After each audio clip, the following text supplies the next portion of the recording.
분명히 준비가 완벽하다고 생각했습니다. 그리고 우리의 전력도 상대보다 더 강하다고 생각했습니다. 이 경기를 대하는 우리 팬들의 기세도 우위에 있다고 생각했습니다. 하지만 이번 김포 원정에서의 결과는 앞서 말씀드린 이 모든 것들을 무너뜨리고 말았습니다. 우리들이 사랑하는 이 축구가 우리들이 원하는 대로만 이루어진다면 얼마나 좋을까요?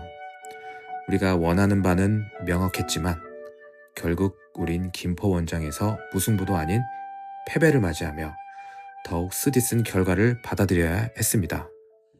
사실 이런 결과가 나온 경기는 팟캐스트를 준비하는 과정에서도 많은 영향을 주게 됩니다.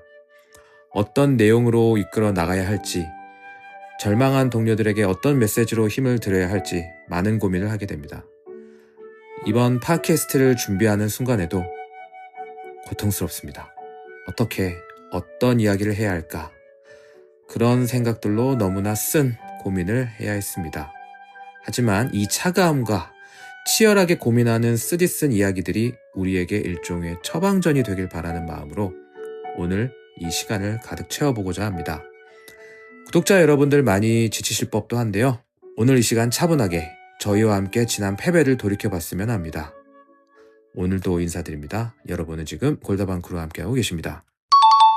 사실 저희가 김포전이 끝나고 분위기가 그렇게 좋진 않았었습니다. 왜냐하면 우리 모두 당연히 승리를 기원했기 때문이죠. 이런 결과 때문에 팟캐스트 준비하시는 그 시간이 정말 힘드셨을 겁니다.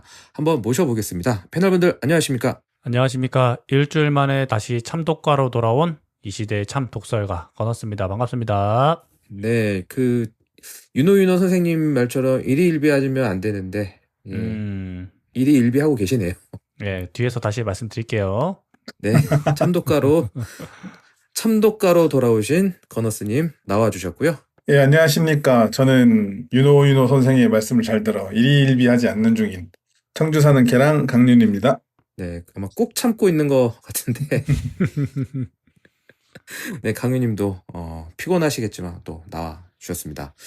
이번 경기가 끝나고 나서 사실 저희 골다방쿨의 단톡방이 있잖아요. 그 단톡방 분위기가 매우 공기가 무거웠습니다.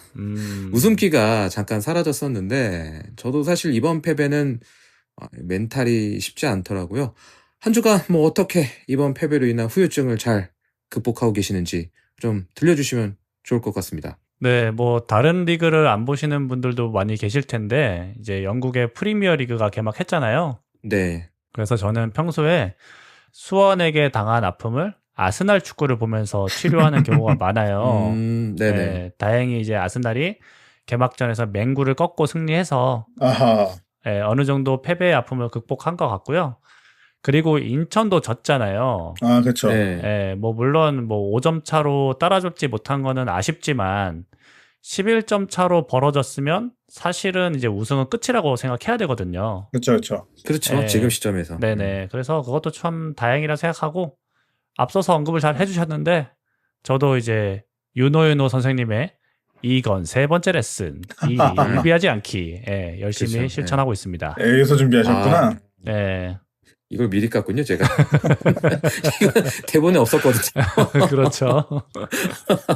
그래서 잘 참고 계시는 중이고, 또 TV 속에 저 축구로 지금 화풀이하고 계시는 중으로 잘 극복하고 계시는 걸로 알고 있겠습니다. 강윤님은 또 어떻게 극복하고 계시나요? 네, 지난주에 단톡방의 분위기를 좀 더 무겁게 만든 게 제가 한 일이 아니었을까 싶기도 한데요. 저는 좀 그래요. 제 개인적인 성향이 즐거운 일은 곱씹어가면서 마치 소처럼 여러 번 되새김질해가면서 즐거워하는데 속상한 일은 최대한 그 자리에서 털어버리려고 노력하는 편이거든요. 네. 그래서 경기가 딱 끝나고 졌을 때 당연히 아쉽죠. 그리고 이제 그냥 1대0으로 진 것도 아니고 3대1 대패니까 아쉬웠지만 그 기분을 다른 데로 가져가지 않으려고 해서 경기가 딱 끝난 순간부터는 좀 차가워져서 패배감과 제 기분을 좀 분리하려고 노력을 했던 것 같습니다. 그래서 그때 느꼈던 생각 이런 것들을 좀 공유하고 싶어서 어떤 말들을 또 오늘 좀 준비해 봤습니다. 더 무서운 거는 건어스님인데 그때 나는 화 안 났어. 화나지 않았어요. 왜냐면 네. 뭐 좀 예상을 하기도 했고요. 음흠. 이게 뭐 화를 낸다고 해서 결과가 바뀌는 게 아니기 때문에 다만 이제 좀 냉정하게 좀 분석할 필요는 있다. 그러니까 너무 이렇게 강윤님께서 말씀해 주신 것도 충분히 이해는 가지만 그래도 비판할 때는 또 냉정하게 비판을 해야 되기 때문에 그렇게 이제 말씀을 드렸던 거고요. 원래는 좀 이제 웃으면서 패야지 좀 기분이 나쁘거든요. 그래서 좀 오늘 웃으면서 패려고 준비를 많이 했는데 좀 잘 안 될 것 같아갖고 좀 그러네요. 웃으면서 어떻게 패? 사이코야. 그 화가 안 나셨다고 했지만 많은 그 분노가 저는 느껴졌기 네, 저도 때문에. 느껴졌거든요. 앵거 건너스였는데. 그래서 뭐 그렇게 해서 저희들 뭐 어쨌든 일주일 동안 잘 다독이면서 한 주간 보낸 것 같고요. 저는 경기 끝날 때쯤에 그 아산베커님한테 전화가 왔어요. 왜 전화를 해 굳이. 다 쏟아내시더라고. 둘이 막 정말 열을 폭발해가면서 둘이서 막 통화하면서 경기를 마무리를 했는데 서로가 서로의 감수통이 됐군요. 감수통. 네, 어쨌든 이제는 그 우리 동료들도 많이 노련해 주신 것 같아요. 그 밥상 없는다는 거에 대한 극복 방법이랄까? 하도 엎어가지고 그 자신만의 그런 노하우랄까요? 그런 방법을 터득해 가고 있는 거 아닌가 싶습니다. 그리고 제가 그래서 그런가 그 이번에 그 송라이프님 채널 제가 보다가 빵 터졌거든요. 저도 이제 송라이프님 구독자고 인스타도 팔로우하기 때문에 스토리도 보고 그러는데 이 경기 패배가 너무 분한 나머지 분노의 펀치머신 치는 영상을 올리셨더라고요. 네, 매우 강력한 완판치를 보여주셨는데 그 펀치가 또 그날 원정 갔던 우리 지지자 동료들의 마음을 대변하는 게 아닌가 싶었고요. 속 시원해요. 네. 그 원펀치 3강냉이 나올 정도로. 이날 또 중계로 보셨던 분들, 또 그중에 우리 구독자분들이나 송라이프 구독자분들은 깜짝 놀라셨을 건데요. 네네. 이 전반 김포의 질낮은 반칙 장면에서 한 여성분이 걸쭉하게 분노를 드러내시는 장면이 중계에 잡혔죠. 많이 돌려서 얘기하시죠. 네, 누군지 뭐 딱히 말하진 않겠는데, 네, 그 영상의 주인공이 이번 주에 자기 채널에 영상 올리면서 당분간은 식빵을 드시지 않겠다라고 선언을 하셨는데 얼마나 갈지는 좀 궁금합니다. 네, 하여튼 그 팬분들 정말 다양한 방법으로 극복을 하고 계신 거 아닌가 그런 생각이 좀 들었습니다. 그 현타 온 거랑 그 분노를 적절하게 나타낸 거 아니었나 싶은데 제가 알기로는 그 송라이프님도 수원에 입문하신 지 그렇게 오래된 건 아닌 걸로 제가 알고 있거든요. 네네.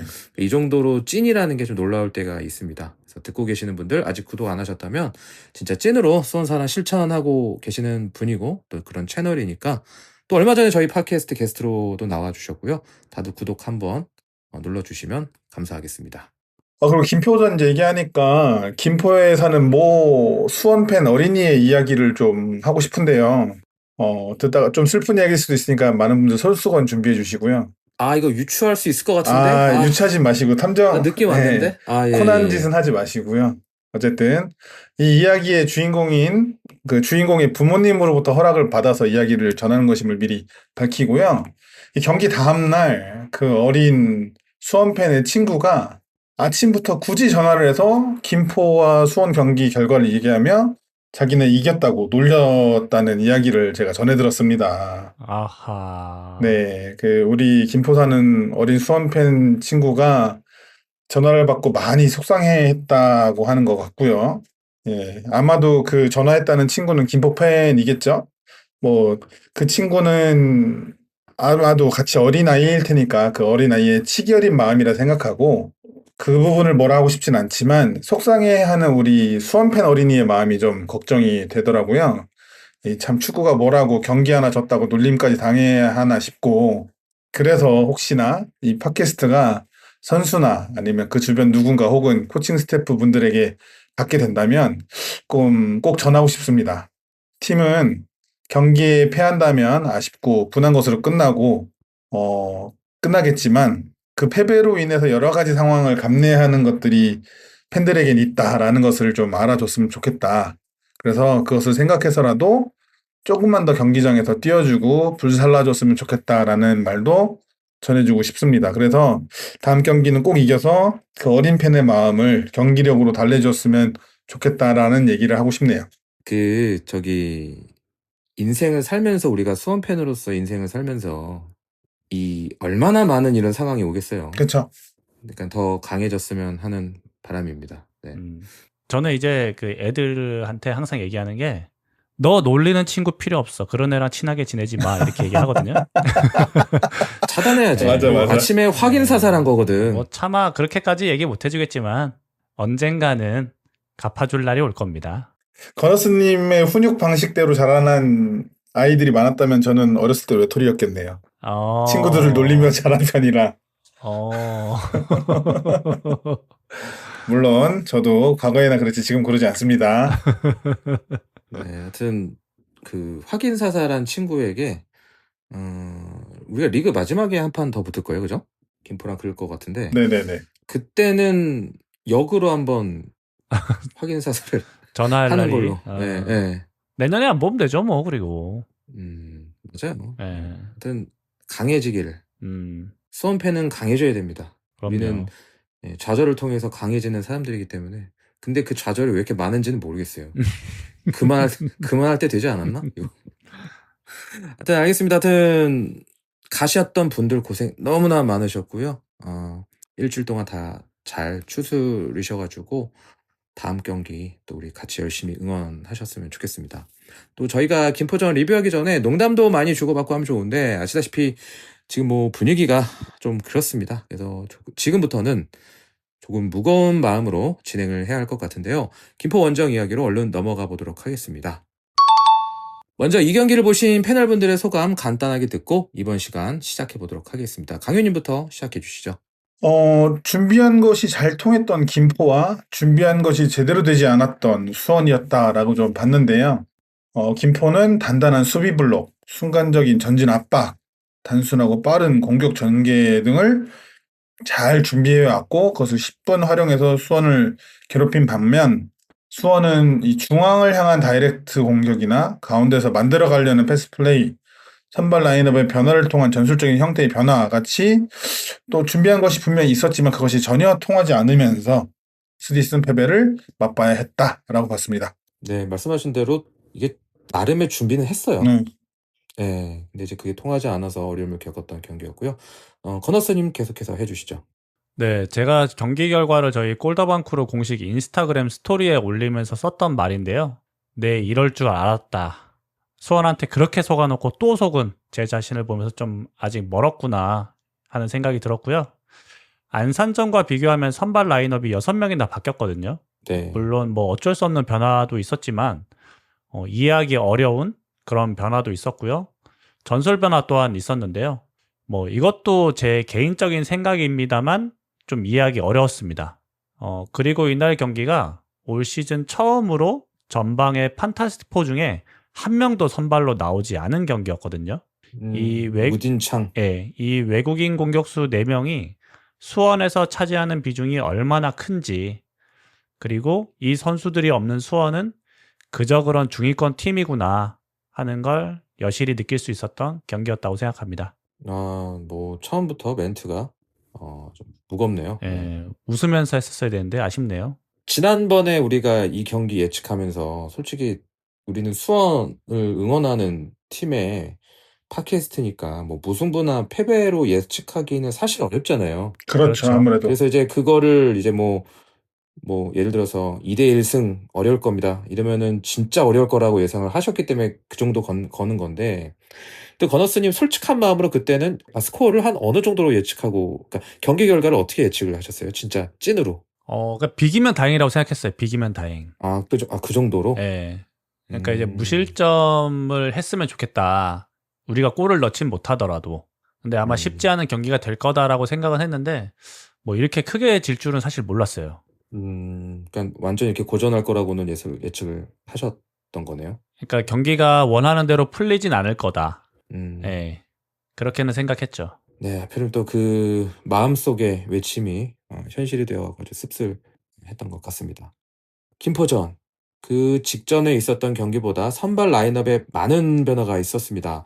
저희도 김상준 선발 정도는 어느 정도 예측을 했지만 전체 라인업은 변화를 예측하기는 어려웠거든요. 이날 선발 명단을 좀 살펴보면 양영모 선수 골키퍼로 복귀했고요. 이기재, 레오, 황석호, 지난 경기는 권한규 선수였죠. 부상 이슈가 좀 있었던 것 같고요. 이건희 선수 대신에 정동현 선수가 들어왔고 중원에는 이규성, 최영준, 그리고 박지영, 강선진, 김지현, 김상준 이렇게 선발 라인업이 나왔는데 패널분들은 좀 어떤 생각을 하셨는지가 좀 궁금하네요. 그러니까 이 경기에 대한 감독님의 의중이랄까, 인류 공백을 어떻게 대처하려고 했었을까, 뭐 그런 부분들 말이죠. 네, 일단 변성환 감독의 인터뷰에 따르면 양영모 선수의 선발 복귀는 뭐 그라운드 사정도 좋지 않고 일류첸코가 빠졌기 때문에 뭐 팀의 중심을 잡기 위한 것이었다라고 얘기했었고, 김상준 선수의 선발은 뭐 우리가 지난 시간에 얘기했던 그런 전략적인 선택이라고 보여지고요.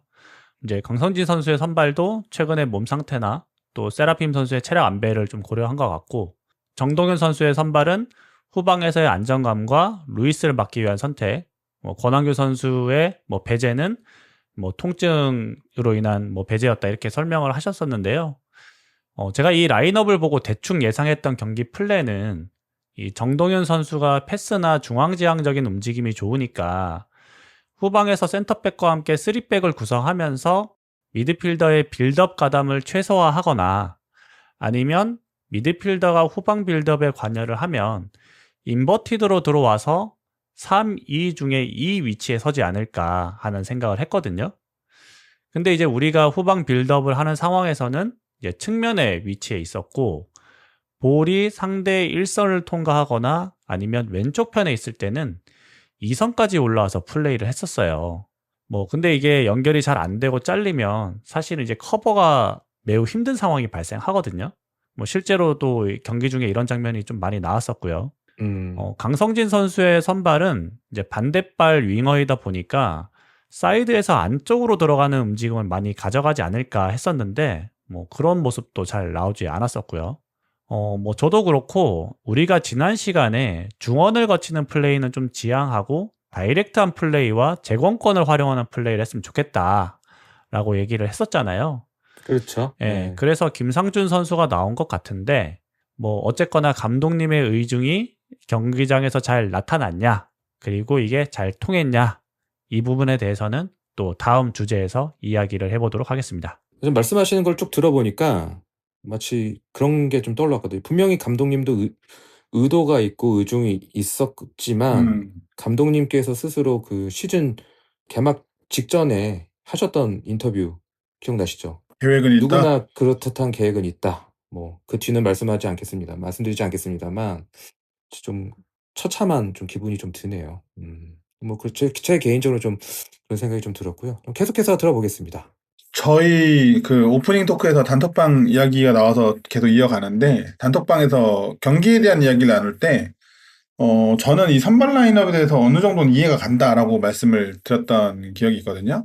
예, 완패이기 그렇죠. 때문에 많은 분들이 갑작스러운 선발 라인업이 변화해서 패배의 이유를 찾으시는 분들이 좀 있기도 하더라고요. 그래서 제가 이해가 갔다고 한 부분에 대해서는 좀 설명드리려고 일단은 시작을 합니다. 먼저 우측 라인에 강성진 선수와 정동윤 선수의 선발이 좀 의외였을 거라고 생각을 해요. 저는 이 둘이 세트로 묶여 있다라고 생각합니다. 왜 세트를 묶여 있냐라면, 우리 팀 스쿼드 중 주전과 교체를 오가는 22세 이하 자원은 지금 현재 강성진과 이건희 두 선수 뿐입니다. 네, 교체 자원을 충분히 활용하기 위해서는 두 선수 중 한 명은 무조건 선발로 나오고 또 두 선수 중 한 명은 무조건 벤치에 있어야 돼요. 그리고 후반에 교체 투입을 해야 총 5명의 교체 카드를 모두 사용할 수 있는 상황입니다.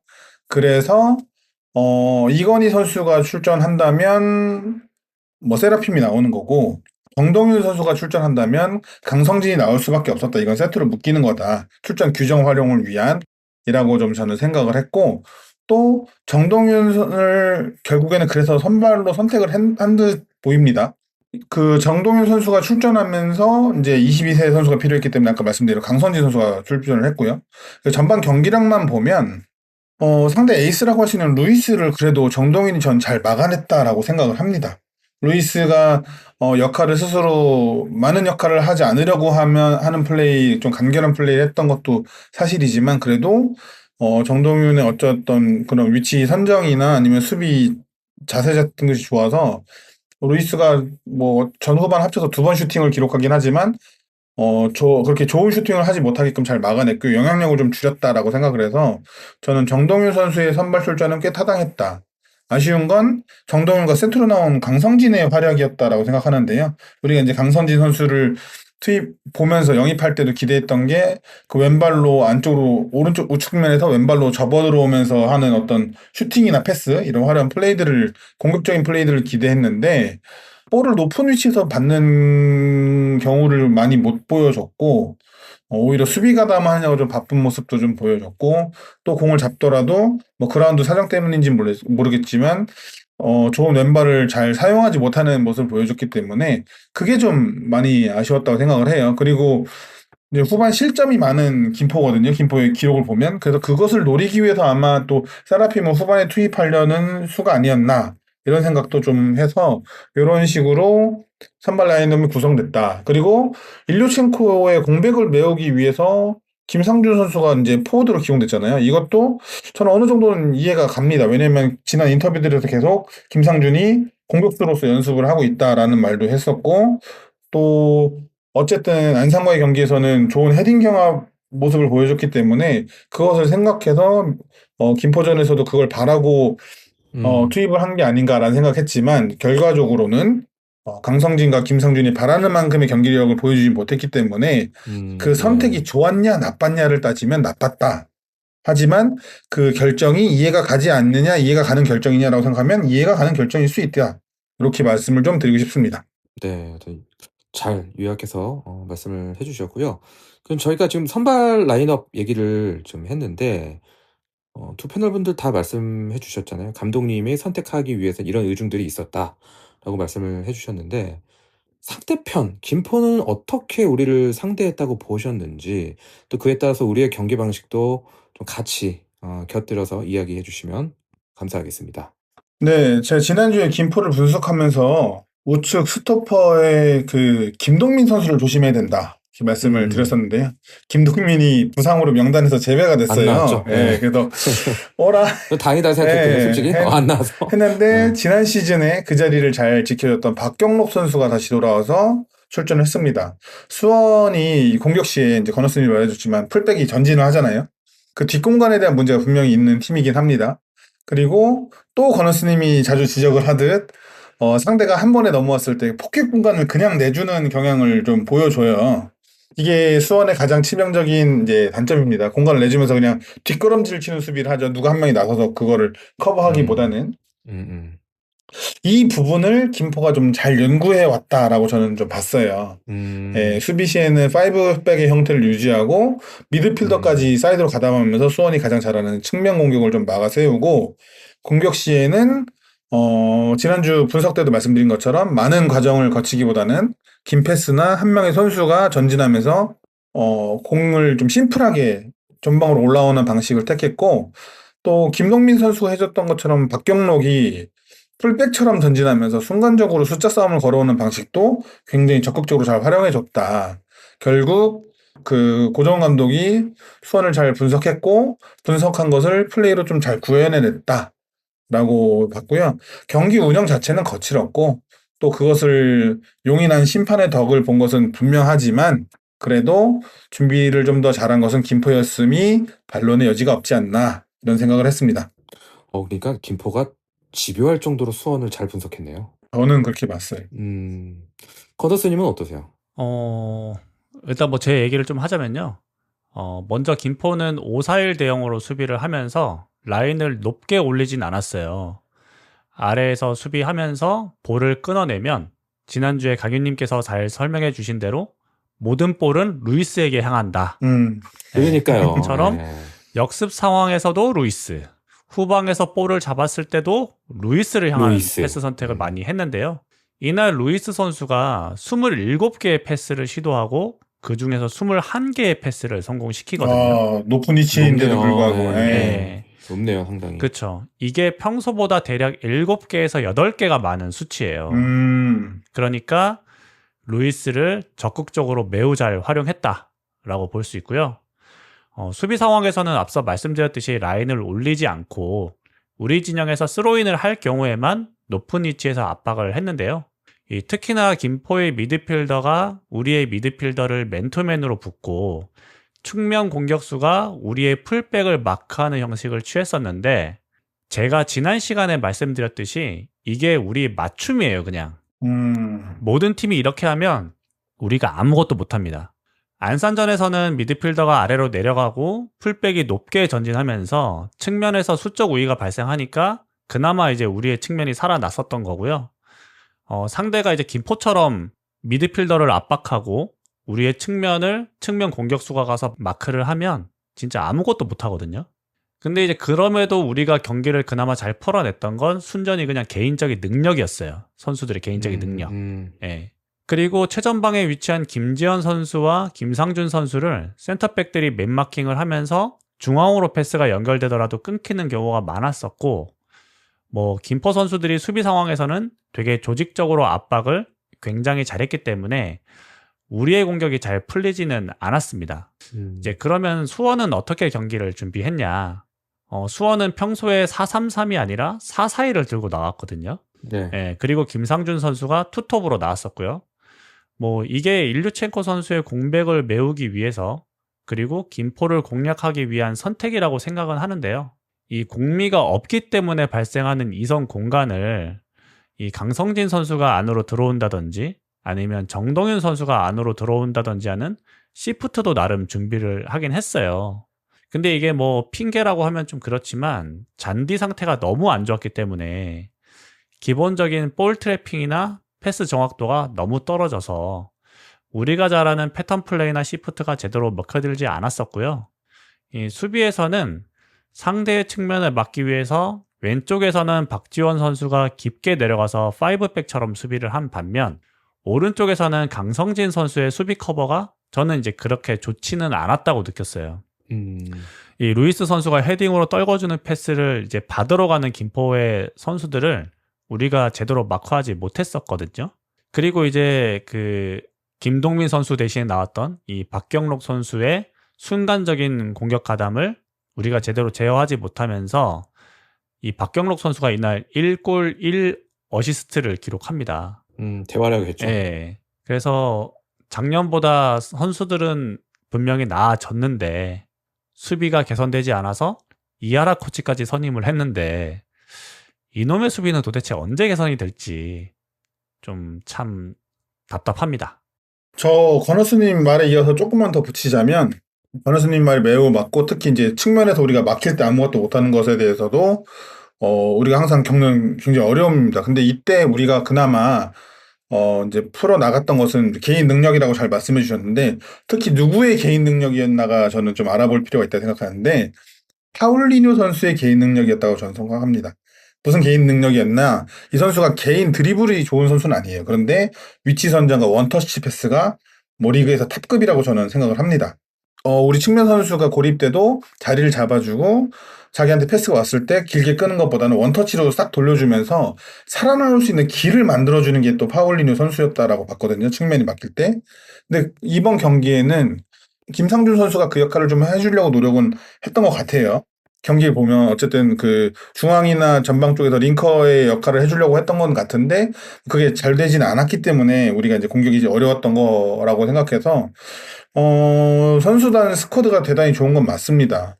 그리고 당장 김포와 경기 나섰던 선수 몇몇만 비교해도 선수들의 이름값에서는 우리가 조금 더 높은 거는 맞다고 생각을 해요. 근데 어떤 상황에 아니면 그런 시퀀스에 좀 특화된 선수들로 구성된 게 김포였다라고 보면 수원은 좀 두루두루 잘하는 선수들, 두루두루 능력치가 높은 선수들이었다라고 봐서 요 뒤에도 또 얘기할 텐데 그런 차이가 어떤 결과의 차이도 만들어내지 않았나라는 생각도 합니다. 저는 강유님께서 이번에 얘기하셨던 부분에 중에서 와닿았던 게 우리 스쿼드가 우리가 생각하는 것만큼 강하지 않을 수도 있다. 라는 부분이 있었는데 또 그것도 좀 뼈저리게 와닿는 것 같습니다. 네, 그냥 최상의 1군, 부상이 전혀 없는 1군으로 보면 뭐 K리그 대구 이기고 거기서 비비고 있을 수 있는 이상으로 할 수 있을 것 같다는 생각을 하는데 지금 같은 상황이 이제 돼버리면 우리 스쿼드가 우리가 기대했던 아니면 예상한 것만큼의 위력적인 스쿼드는 아닐 수 있다라는 생각을 저는 하는 거죠. 그러니까 이런 거 아닐까요? 그러니까 뭐 김포는 0.5 더하기 0.5가 2가 되는 거고 우리는 1 더하기 1이 1이 되는 뭐 그런 것처럼 좀 비춰지는 것 같기도 하고. 전형적인 문과적 비유네요. 이과분들이 들으면 답답해 죽을 것 같은. 어떻게 하시지? 그 건어스님이 그 아까 지적해 주셨던 것처럼 그 이제 수원이 지금 리그를 진행하면서 많은 팀, 그러니까 고전했던 팀들 있잖아요. 고전했던 팀들이 수원을 어렵게 만들었던 특징 중 하나가 그러니까 전진 압박이 아니라 사이드. 우리 중원에 대한 압박의 밀도를 강하게 해서 중원을 삭제시켜버리고 사이드로 가는 볼을 다 차단시켜버려서 수원이 아무것도 못하게 만드는. 그러니까 여기에 지금 시즌 내내 해법을 딱히 못 찾고 있는 것 같은데 많은 팀들이 또 이렇게 방법을 들고 나왔을 때 과연 좀 또 부상자도 많으니까 어떻게 헤쳐나갈지 좀 그런 숙제도 던져주지 않았나.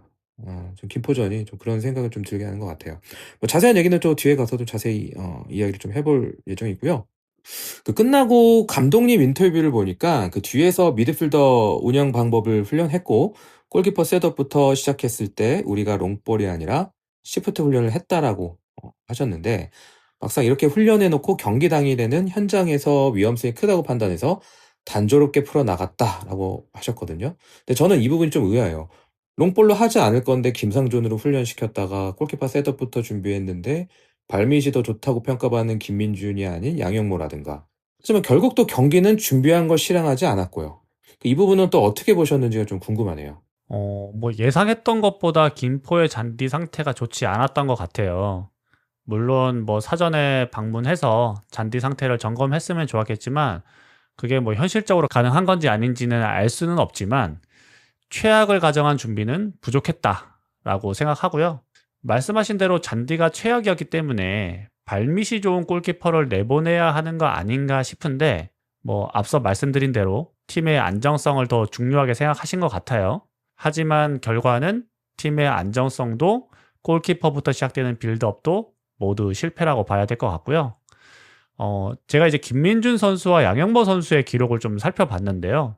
이 두 선수의 최근 2경기의 기록을 좀 살펴보면 김민준 선수가 천안전에서는 전체 패스 36개 중에 30개 성공, 롱패스는 13개 중에 7개 성공, 전진 패스는 17개 중에 11개를 성공했고요. 안산전에서는 전체 패스 37개 중에 31개 성공, 롱패스는 10개 중에 6개 성공, 전진 패스는 25개 중에 21개를 성공했습니다. 그러면 김포전을 제외하고 양영모 선수의 최근 2경기 지표는 어땠을까? 일류첸코가 퇴장을 당한 21라운드 전남전에서는 전체 패스 54개 중에 26개 성공, 롱패스는 20개 중에 4개 성공, 전진 패스는 26개 중에 9개를 성공했고요. 0대2로 패배한 22라운드 서울 이랜드전에서는 이랜드전. 전체 패스 26개 중에 24개 성공, 롱패스는 4개 중에 2개 성공, 전진 패스는 15개 중에 13개를 성공했는데요. 결론만 말씀드리면 양영모 선수가 김민준 선수보다 패스에 대한 성공률, 특히나 롱패스에 대한 성공률이 굉장히 떨어져요. 그리고 구질도 보면 양영모 선수는 굉장히 높게 뜨거든요, 공이. 그러니까 헤딩 경합하는 공격수 입장에서는 경합을 이겨내기가 사실은 좀 쉽지 않은 구질이에요. 자, 수비수가 준비를 하니까요. 그렇죠. 그만큼. 어쨌거나 다이렉트한 플레이가 골키퍼는 해당이 안 된다면야 뭐 오케이. 그렇지 않다면 이 패스를 기준으로 했을 때는 완벽한 선택 미스라고 보여지고요. 김상준 선수는 감독님 인터뷰에 따르면 가진 걸 다 보여주지 못해 아쉽고 본인의 역할을 잘했다고 생각한다 라고 하셨는데 기록적인 면에서는 이게 잘한 건가 싶은 생각도 들고 아직은 시간이 많이 필요할 것 같다라는 생각이 들었고요. 이 마지막으로 준비한 게 현장에서 위험하다고 생각해서 이제 바꾼 거잖아요. 그렇죠. 그러니까 이렇게 준비는 하되 현장 장비가 생각보다 안 좋을 경우에는 우리는 이렇게 간다 하고 준비한 게 아니라 현장에서 약간 좀 급조한 것 같은 느낌을 받았거든요. 만약에 이게 현장에서 급조한 거라면 이게 오히려 잘하는 게 이상한 거 아닌가 하는 생각이 좀 들어서 처음 경기 소감에도 말씀드렸듯 여러모로 이해하기 힘든 그런 부분이 많았다라고 생각합니다. 강유님 또 이어서 계속 들려주시죠. 저도 그 인터뷰 기사를 읽었는데요. 변성환 감독을 옹호하려는 것은 아니지만 인터뷰라는 것의 한계상 요점만 말하다 보니 뭐 생략된 것들도 있었겠다라는 생각이 듭니다. 우선 골키퍼부터 셋업하는 시프트만 훈련했다라는 게 아니라 그것을 주로 훈련했다라는 거겠죠.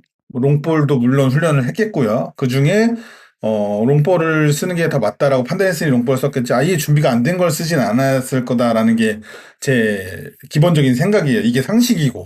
정말 만약에 경기장 상황이 이상하네? 우리 셋업 준비했지만 롱볼로 바꾸자. 그거를 현장에서 그렇게 바꿨다라는 거면 그건 지도자로서의 자격이 없는 거라고 저는 생각을 합니다. 근데 그 정도로 자격이 없는 지도자는 아니기 때문에 상식적으로 생각을 하면 같이 훈련을 했지만 좀 더 중점을 둔 게 그 골키퍼부터 마른 들어가는 셋업일 거고 아마 롱볼도 준비는 됐고 그게 김상준 선수의 투입의 이유지 않았나 뭐 이렇게 생각을 하는 거고요. 그래서 경기장 상황에 맞게 계획을 좀 바꿀 수 있었다 이렇게 봤고 양홍모 선수는 감독의 말을 빌리자면 일리첸코가 부재해서 그라운드에 리더가 필요해서 투입됐다고 하는데 요거는 저는 좀 의아했습니다. 그냥 개인적으로 유추해 보면은 양용모 선수가 롱킥이 좀 더 좋아서 그런 건가라고 생각했지만 건너스님이 잘 말씀해 주셨죠. 그것도 아니고 그라운드 내에서 영향력이 떨어지는 골키퍼를 리더십을 위해 투입했다라는 거는 좀 이해하기 어려워서 이 선택에 대해서는 저도 좀 뭐라고 좋은 코멘트를 하기는 어렵다라고 봅니다. 물론 양용모 선수가 잘했냐 못했냐라고 평가하기는 좀 어려운 경기였어요. 수비선들이 놓쳐서 너무 그냥 무기력한 골이 나왔기 때문에 양용모 선수가 잘했냐 못했냐라고 하기는 어렵지만 그래도 그냥 양용모 선수를 선택했다라는 이유 자체로 꺼내든 말치고는 설득력이 부족했다라는 생각을 하고요. 다만 저도 이제 롱볼에 대한 얘기를 좀 하고 싶은데 롱볼 사용으로 전략을 수정한 것 치고는 롱볼을 많이 사용하지 않았던 게 아이러니입니다. 롱볼 하려고 했는데 그 시도조차 못한 거 아닐까요? 그럴 수도 있고요. 근데 전방 압박이 그렇게 세지 않았는데 아무튼 수원이 이번 시즌 경기당 평균 28개의 롱패스를 성공시키고 있어요. 근데 이날 경기에서 성공한 롱패스의 숫자가 딱 28개입니다. 매번 하는 것만큼 롱패스를 시도해서 성공을 시켰다는 뜻이죠. 성공률이 이제 28개를 성공해서 성공률이 60%니까 46번의 롱패스를 시도를 했다라고 볼 수 있는 거죠. 이날 경기에서 김포는 23개의 롱패스를 성공시켰습니다. 우리보다 적었죠? 성공률은 41%예요. 23개를 성공시킨 게 41%라면 시도원 횟수를 생각해 보니까 시도원 횟수는 56번입니다. 우리는 46회의 롱패스를 시도했는데 롱볼을 준비한 팀이 근데 롱볼을 준비했다라고 딱히 밝히지 않은 팀은 56번의 롱패스를 시도했어요. 그러니까 이게 아이러니인 거죠. 롱패스를 준비한 팀이 상대보다 오히려 롱패스를 더 많이 하지 않았으니까 오히려 롱패스를 적극적으로 활용한 건 김포였다. 그 롱패스는 어디로 가냐? 모든 공은 루이스에게 갔다. 물론 박동진에게도 갔긴 하지만 아마도 이제 좀 경기장 상황을 보고 단순한 축구를 하고자 했겠죠. 근데 그게 오히려 안 되고 원래 하던 패스를 많이 하는 축구를 했습니다. 그래서 김포는 이날 경기에서 203개의 패스를 성공했는데 수원은 2배 이상 많은 470개의 패스를 성공시켜요. 그 롱볼을 준비한 게 아니라 패스 게임을 준비한 게 돼버렸습니다. 평소처럼 하던 거를 보여줬어요. 네네네. 어떻게 보면 경기가 이제 선제골을 먹고 계획을 변경한 것인지 아니면 계획대로 되지 않은 것인지 아니면 감독이 맨날 말하는 대로 왜 연습해대로 안 해라고 하고 싶은 상황이 된 건지 저도 이거는 솔직히 좀 잘 해석이 안 돼요. 그러니까 인터뷰와 경기의 간극이 차이가 크기 때문에 그러지 않았으면 좋겠지만 이 경기 결과에 약간의 당황한 감독님이 인터뷰에서 좀 실언을 하신 건가라는 생각도 좀 들기도 하고. 그럴 수도 있죠. 사람이다 보니까. 그러니까 이거는 그러지 않으면 좋지만 어쨌든 인간이기 때문에 충분히 할 수 있는 부분이잖아요. 그래서 그냥 유출하는 거지 그게 맞다는 건 아니고요. 경기마다 매번 다른 것을 준비할 수는 없어요. 어쨌든 팀의 컨셉과 선수들의 성향이라는 게 정해져 있으니까 근데 어쨌든 어떤 컨셉을 하고자 했다면 그것을 좀 밀고 나가려는 시도는 해볼 필요가 있다. 뚝심이랄까? 예. 근데 이도저도 아니게 되다 보니까 준비를 그렇죠. 이도저도 아닌. 확실하게 한 김포한테 당할 수밖에 없는 경기였다. 저는 좀 이렇게 느꼈습니다. 네. 그래서 저는 이 인터뷰 접하자마자 뭔 소리야? 막 이렇게 받아들여졌거든요. 그 정말 이해할 수 없는 게 우리가 김포 처음 오는 게 아니잖아요. 원정을. 그 변성 감독님도 마찬가지고요. 처음 원정 오신 게 아니고 또 김포가 굉장히 더티하게 플레이하는 것도 이미 팬들도 아는 거고 경기장 환경, 잔디도 우리 팬들도 예상이 가능한 부분이었습니다. 심지어 심판도 맛이 갔다는 건 우리 모두 안단 말이에요. 이 부분을 모두 감안하고 준비했어야 아닌가 그런 생각이 좀 의구심이 계속 들더라고요. 계속 비판하는 것 같아 좀 죄송하지만 이 부분도 한번 이야기를 나눠보시죠. 이 패스 플레이를 주로 시도하던 수원에게 물컹하고 이 고르지 못한 구장 상황이 불리하게 느껴질 수는 있지만 감독님 말대로 환경을 탓할 수는 없을 거고요. 김포도 뭐 우리 경기 전에 계속 원정을 다녔고 그랬기 때문에 그렇고 준비를 하지 않은 것은 아닐 거라고 저는 생각을 해요. 제가 위에서 말했듯이 김포가 더 잘 준비를 했던 게 크다. 계속 얘기를 하지만 정동윤 선수의 기용은 저는 좋은 준비였다고 보입니다. 계속 그것도 반복되지만 상대 에이스 루이스 선수를 그래도 어느 정도 잘 막아줬고, 공교롭고 또 이건희 선수 개인에게만 탓할 수는 없지만 어쨌든 이건희 선수가 교체되는 후반전에 더 영향력을 보여줬고, 골도 되게 아쉽게도 이건희 선수의 마킹이 놓쳐지면서 나왔던 골이기 때문에, 그런 상대적으로 비교를 하면 정동윤의 선택이 나쁘진 않았다라고 볼 수 있다라고 저는 판단을 하고요. 뭐 그런 아까 말한 대로 그런 선택들은 좀 타당할 수 있는데 좀 전에도 말했지만 선수들의 특성에 맞게 준비를 잘해온 김포와 그래서 굉장히 단순하지만 좀 확실한 공격 루트를 준비한 김포와 다재다능한 선수에게 좀 맡기는 식의 공격을 좀 주문했던 수원의 차이가 좀 있었다. 그래도 핑계를 대자면 그라운드의 상황도 그나마 김포의 준비에 좀 더 웃어주는 상황이었고요. 결과를 딱 놓고 준비가 부족했다 수원이라고 평가한다면 그 평가에 저도 그냥 뭐 동의는 하진 않겠지만 완벽하게 동의는 하진 않을 수 있지만 부정도 하진 않을 겁니다. 충분히 그렇게 생각할 수 있고 존중합니다. 다만 저는 준비의 우월을 따져서 김포가 좀 더 준비를 잘했고 그 결과를 맞은 것이다. 이렇게 보는 게 좀 더 객관적이지 않을까 이렇게 생각을 합니다. 네, 건너스님 한번 들려주시죠. 제가 앞서서 최악을 가정한 준비는 부족했던 것 같다라고 말씀을 드렸었는데 이번에는 좀 상반되는 얘기를 이제 해볼까 하는데요. 그러면 해주시죠. 이제 만약에 현실적으로 그러면 가능했을까라는 생각도 들어요. 그러니까 이제 무슨 얘기냐면 애초에 최악의 잔디 상태를 염두에 두고 뭐 다이렉트한 플레이로 준비를 했다면 좋았겠지만 일단은 우리가 잘하는 걸 준비하고 현장 상황에 맞춰서 유연하게 대처를 하자라고 했을 수도 있거든요. 저도 매우 동감합니다. 네. 물론 뭐 이런 상황에 대해서 평소에 감독님이나 선수들도 준비가 되어 있었다면 좋았겠지만 이 주전이 5명이나 빠진 상황에서 과연 이게 가능했을까 싶은 생각도 들어요. 이게 참 어려운 얘기긴 한데요. 만약에 롱볼을 들고 나왔는데 지금처럼 졌다면 뭐 저희야 뭐 이게 안 되는 거구나. 차라리 안산전처럼 하는 게 낫지 않았을까? 라는 선에서 끝나겠지만 아니 왜 잘하던 걸 놔두고 되지도 않는 롱볼 들고 나와서 이렇게 지냐라고 하시는 분들도 분명 계실 거거든요. 계시겠죠. 네. 그러니까 이제 어쨌든 이게 모든 게 다 결과론인데 이 중요한 거는 우리가 준비한 걸 뭐 해보지도 못하고 사실은 현장에 와서 바꾼 거니까요. 이제 그러고 나서 지니까 거기에 대한 이 감독님의 판단에 대해서는 좀 아쉬움이 많이 남는다. 이렇게 좀 봐야 될 것 같습니다. 뭐 준비는 잘 했겠지만 그래도 아쉬움은 남는다. 권호수님 말에 저도 조금 더 보태자면 우리가 최악의 상황에 대해서 준비를 해야 된다라고 뭐 말할 수는 있어요. 그죠? 누구든. 근데 그 최악을 어떻게 상정을 할까라는 게 어려워지는 겁니다.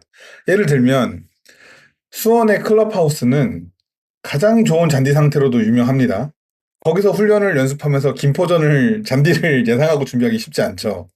그럼 뭐 메탄초등학교로 가가지고 맨 땅에 축구화 신고 거기서 연습을 할 수는 없는 노릇이잖아요. 그냥 극단적으로 비유를 하면 안 좋은 그라운드 상황을 대비한다고 하지만 그걸 어떻게 우리가 예상을 하겠냐라는 거고. 그러니까 이걸 핑계로 들으실 수도 있다고 생각합니다. 뭐 그렇게 들린다면 어쩔 수 없는데 핑계를 대려는 게 아니라 한도 내에서는 최선으로 그 김포의 전을 최악의 상황을 준비를 했겠죠. 근데 그게 정말 그 현장 상황에 맞는 만큼의 최악은 아니었을 수 있다는 겁니다. 그럼 이럴 경우에는 이거를 뭐 이런 얘기하면 너무 이제 팀에 관심이 없느냐라는 소리를 들을 수도 있겠지만 이걸 이렇게까지 의미를 둬서 우리가 고민을 해야 될 부분일까라는 생각도 좀 저는 해요. 이제 지나간 일이 됐으니까. 그래서 아쉽습니다. 아쉽고 경기를 이제 김포한테 또 그런 식으로 축구하는 팀한테 진 건 정말 아쉽습니다. 거칠었기 때문에. 그렇지만 이 경기에 의미를 두는 것보다는 우리가 하던 것을 좀 더 잘하는 게 계속 준비하는 게 낫지 않나 이런 생각이 좀 들어요. 그러니까 제가 이제 이거를 멘트를 쓰면서 준비했던 건 뭐냐면 변성환 감독이 약간 토너먼트식 경기 운영을 한다라는 그런 얘기가 많잖아요. 그러니까 매 경기 네네. 매 경기 확실한 플랜 A가 아니라 A-1, A-2 이런 식으로 계속 준비가 된단 말이죠. 그러니까 뭐 하나 확실하게 하는 것도 지금 없는데 이 한 경기만을 위해서 그러면 지금까지 하던 걸 버리고 새로운 걸 준비할 그런 현실적인 시간이 있었을까? 그러니까 두 가지를 다 준비했을 때 이도저도 아닌 상황이 발생할 수도 있으니까 일단 하던 것부터 제대로 해보자. 아마 이런 생각이었을 것 같아요. 근데 이제 많은 분들이 하는 건 그럼 준비한 걸 하고 지지 왜 준비한 걸 해보지도 않고 바꿔서 지냐 이제 이렇게 말씀을 하시니까 뭐 거기에 대해서는 뭐 저도 충분히 공감하고 동의하는 부분이다. 그러니까 아무래도 뭐 아까도 좋은 말씀을 해주셨는데 그 다음 경기가 더 중요하죠. 이미 지난 경기이기 때문에. 근데 이 경기로 인해서 타격이라 해야 될까요? 그 5점 차라, 그러니까 인천과의 승점 차가 5점 차가 될 수 있었다는 게 이제 소나기에 있었는데 이제 그게 안 잡혀진 것에 대한 그런 팬들의 실망감이 커서 그렇죠. 아무래도 더 왜 집착하는 것처럼 보여질 수도 있을 것 같아요. 왜 졌을까 계속 이렇게 생각하게 되고 또 김포를 계속해서 우리가 고전하고 있잖아요. 그래서 이번 질문이 이런 거를 관통하는 그런 질문이 될 것 같은데요. 우리 김포한테 왜 졌을까요? 그리고 또 왜 계속 못 이기는 걸까요? 이유가 뭘까요? 참 제가 이런 얘기가 맞을 수도 있고 아니면 참 이런 얘기는 안 했으면 좋겠다라고 하는 말을 이제 할 수밖에 없을 것 같은데요. 네. 우리의 준비가 김포의 준비보다 완벽하지 못했다. 결국엔 원론적으로. 그리고 우리가 김포보다 못했다. 뭐 이건 것 같아요, 결국에는. 저도 근데 여태 같은 얘기 하고 있어요. 근데 뭐 전술적으로 밀렸니 뭐니 해도 우리가 주도하는 경기였거든요. 뭐 슈팅 뭐 유효 슈팅, 키패스, 코너킥, 크로스 등등 거의 모든 공격 지표에서 우리가 앞섰기 때문에 그런 상황에서 우리는 득점을 올리지 못했고 그들은 득점을 했다. 뭐 그 차이라고 생각하고요. 힘들지만 나부터 한 발자국이라도 더 뛰어야겠다 하는 그런 정신력에서 마저 김포가 앞섰기 때문이라고 생각합니다. 저는. 투지에서도 밀렸다. 네. 상윤님은요? 저희도 이제 아마추어고 여러 가지 이제 생각이 왔다 갔다 하기 때문에 어떤 말의 일관성이 좀 떨어질 수 있습니다. 그렇지만 양해를 양해를 구하고. 근데 우리가 이제 계속 얘기하지만 일관성이 없다는 얘기를 좀 많이 하잖아요. 근데 이게 참 애매합니다. 그러니까 어떤 일관성이 없냐면 그 수원이라는 팀이 이번 시즌 보여주고 있는 어떤 공격 방식에 대한 일관성은 있어요. 측면을 주로 활용을 하려고 하고 그다음에 미드필더에서 그 선수들이 소유하면서 상대를 끌어당긴 다음에 이제 측면을 활용하는 이런 식의 플레이 많이 하고 또 측면을 적극적으로 판 다음에 다시 그걸 안으로 들어와서 득점을 해내는 그러니까 측면 선수가 그대로 득점하는 게 아니라 측면 선수를 통해서 다시 안으로 공을 전달해서 득점해내는 패턴. 요거는 어쨌든 일관적인 패턴입니다. 요거는 우리가 갖고 있는데 요거를 어떻게 쓰느냐 아니면 얼마나 더 자주 보여주느냐 그런 면에서 일관성이 좀 떨어지기 때문에 우리가 일관성이 떨어진다는 얘기를 하는 겁니다. 근데 그래서 이 김포에게 왜 졌을까라는 얘기를 하면 일관성이 떨어졌다라는 얘기는 너무 좀 단순하게 잘라낼 수밖에 없는 얘기이기 때문에 요 얘기보다는 저는 스쿼드가 강한 팀이 지는 전형적인 형태를 우리가 종종 보여준다. 그게 특히 김포나 이랜드한테 질 때 좀 그런 모습을 보여준다라고 저는 좀 생각을 해서 요 얘기를 해보는데요. 스쿼드가 강하다는 것은 이제 할 수 있는 게 많다라는 뜻도 된다라고 저는 봅니다. 여러 가지 패턴을 할 수 있고 선수들이 좀 할 수 있는 것들이 많기 때문에 그게 잘 되는 나라는 매우 강력하지만 그런 다재다능한 팀이 종종 한 가지에 특화된 팀에게 무너지는 경우가 있어요. 다 해외 리그도 마찬가지고요. 김포가 많이 뛰고 매우 거친 축구를 합니다. 수비적으로는 우선 지키면서 확실한 공격 카드를 통해서 득점을 하는 패턴을 갖고 있죠. 우리가 이제 잊어서는 안 되는 게 최근 3시즌 동안 K리그2에서 가장 꾸준하며 가장 뛰어난 공격수가 누굴까요? 루이스겠죠. 그렇죠. 김포의 루이스입니다. 23시즌 2년 전 16골로 K리그2 득점왕이었고요. 24시즌에도 못다 이어서 득점 2위 15골이나 넣어줬습니다. 이번 시즌도 이미 10골을 넣었어요. 아, 벌써요? 가장 꾸준하고 가장 활약을 잘해주고 있는 선수입니다. 매우 고평가되어야 되는데 아마 김포에 있기 때문에 좀 저평가되고 있는 게 아닌가라는 생각이 드는 선수인데요. 이런 강력한 무기를 확실하게 사용할 수 있는 팀이 김포다. 한 가지에 특화된 수비 단단히 거칠게 밀어붙여. 그러니까 자기네가 할 수 있는 딱 그것, 그리고 공격은 루인스한테 밀어줘봐. 요거를 완벽하게 수행할 때 가끔씩 이제 이런 업셋을 이뤄내는데, 물론 김포의 수비도 무너지는 날이 있습니다. 그렇기 때문에 김포가 성적이 지금 프로권을 노리는 거겠죠. 하지만 이 경기에는 무너지지 않고 또 잘 막아냈기 때문에 자신들의 강점을 최대한 살렸고, 수원은 수원대로 여러 가지를 시도했지만 작정하고 틀어막은 김포를 뚫어내기 좀 어려웠다. 그래서 앞서 말한 대로 좀 강한 팀들이, 스쿼드가 좋은 팀들이 한 가지만 딱 준비해온 팀한테 무너질 때 보여줬던 그런 패턴이 이 경기에서 나타난 게 아닌가. 그래서 우리가 졌다. 패배 이유를 보면 그렇게 봐야 되지 않나. 저는 이렇게 생각을 합니다. 다음에는 이런 전형적인 패턴을 보여주면 안 되겠죠? 그렇죠. 뭐 동의는 하는데 그게 5경기, 6경기가 계속 이어진다는 건 좀 문제가 있다고 생각해요. 한두 경기는 그렇게 질 수 있죠. 근데 지금 우리가 김포한테 작년에 한 번 이겼나요? 그리고 지금 3무 2패인가를 기록하고 있는데 3무 1패? 3무 1패를 기록하고 있는데 문제가 있죠. 저는 그것 이상의 뭔가가 있다 생각해요. 그래서 이제 건너스님이 말씀해 주신 거 연장선상으로 이 질문을 제가 드릴 건데요. 그 인천이 성남에게 패배하면서 승점 차를 좁힐 기회가 있었습니다. 물론 인천과 성남 경기가 1시간 더 뒤에 이루어져 있었기 때문에 우리 선수단이 이 스코어를 아마 모르면서 플레이를 했을 것 같은데요. 근데 문제는 이 기회를 또 놓쳤다는 거예요. 우리의 경기력이 안 좋아도 무승부라도 끝났었으면 승점 차가 1점이라도 줄어들었을 텐데 우리 왜 자꾸 승부처에서 중요한 경기에서 무너지는 건지.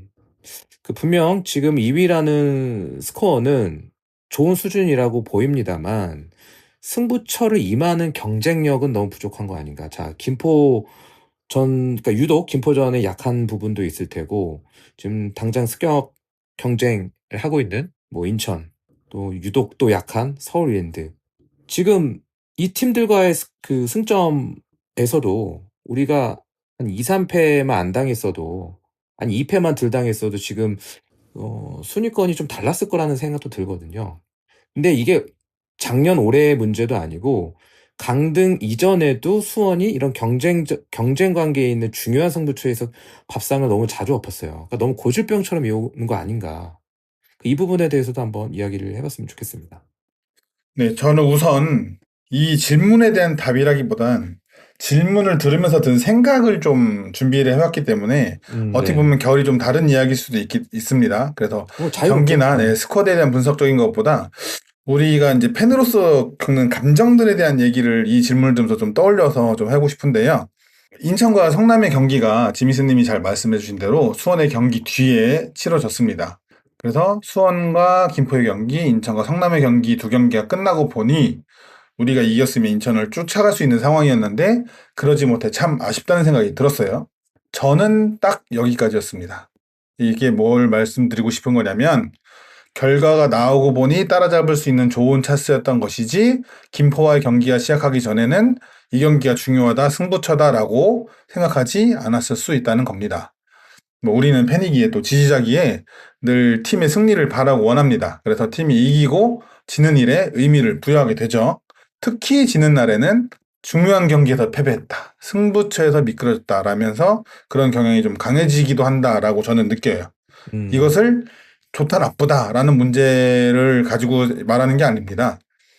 뭐 중요하지 않은 경기가 어디 있을까요? 하지만 또 현실적으로 39경기에서 39승을 할 수도 없습니다.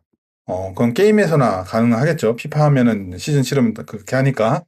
근데 현실적으로 시즌을 치르다 보면 지는 경기가 있을 수밖에 없다라고 저는 생각을 해요. 그것도 그렇죠. 네. 그래서 이제 기록적인 거 어떤 저는 경향성이라는 것을 좀 중요시 여기는 편입니다. 그래서 최근 2시즌 정도의 기록을 보면 우승하는 팀이 9패 정도를 기록을 해요. 그 전 시즌까지는 압도적인 경기로 우승하던 팀들이 분명히 있었습니다. 뭐 광주가 그랬고 그 전에 김천이 굉장히 좋은 스쿼드일 때 그랬고요. 근데 K리그2가 상향 편준화되는 시점이 이제 23시즌 정도라고 보면 그 시즌부터는 우승팀의 패배수가 확실히 늘었습니다. 21시즌인가에 압도적으로 우승했던 김천이 23시즌에 우승하면서 승격할 때는 9패를 똑같이 합니다. 그런 거 보면 상향 평준화 분명히 됐다라는 걸 좀 느낄 수 있죠. 그 연장선상에서 저는 올 시즌도 8패 정도 하는 팀이 우승할 거라고 봤어요. 네, 기록이 전부는 아니지만 경향성이라는 그렇죠. 것이 있기 때문에 그런 면에서 수원을 좀 살펴보자면 25라운드를 치르면서 5패를 기록했습니다. 5경기에 한 번씩 패하고 있는 뭐 경향성을 보이고 있다라고 볼 수 있죠. 25라운드를 치르면서 5패했으니까. 그러면 39라운드를 치른다고 치면 7에서 8패 정도로 시즌을 마무리할 수 있는 경향성을 보이고 있다라고 봅니다. 저 기록 자체는 나쁘진 않아요. 네, 예년 같았으면 충분히 우승할 만한 성적이죠. 근데 문제는 인천이 존재한다는 겁니다. 인천은 지금 경향성을 벗어난 승률을 보여주고 있긴 해요. 그리고 우리는 그것을 따라잡아야 하는 입장이기 때문에 우리가 겪는 패배 한 번 한 번이 인천과의 차이를 생각하면 더 쓰라리게 느껴지고 더 감정적으로 이입하게 만들어지는 거죠. 그렇지만 만약에 인천이 남은 경기 동안 평균 획이라는 말이 있거든요. 평균하게 되는. 결국 어느 정도의 평균으로 맞춰진다 값이라는 뭐 뜻이라고 잠깐 설명하면 좋은데요. 이런 평균 회귀를 해준다면 우리에게 기회가 분명히 찾아올 거라고 생각합니다. 물론 그러지 않고 경향성을 뛰어넘은 성적을 낸다면 인천이 다이렉트 승격을 하겠죠. 그것이 절대로 아쉽지 않은 것은 아닙니다. 저는 우리가 잘하고 있냐, 우리 자신을 좀 객관적으로 판단하는 게 중요하다고 생각해서 우리가 잘하고 있냐, 못하고 있냐를 보면 그래도 제가 지난주인가 지지난주에도 말씀드렸듯이 잘하고 있는 것은 맞습니다. 그렇기 때문에 그 패배 한 번에 우리가 승부처를 놓쳤다, 뭐 너무 아쉬운 경기다, 중요한 데서 졌다라고 지나치게 이입을 하면서 우리 스스로를 고통스럽게 할 필요는 없지 않나라는 얘기를 하고 싶은 거고요.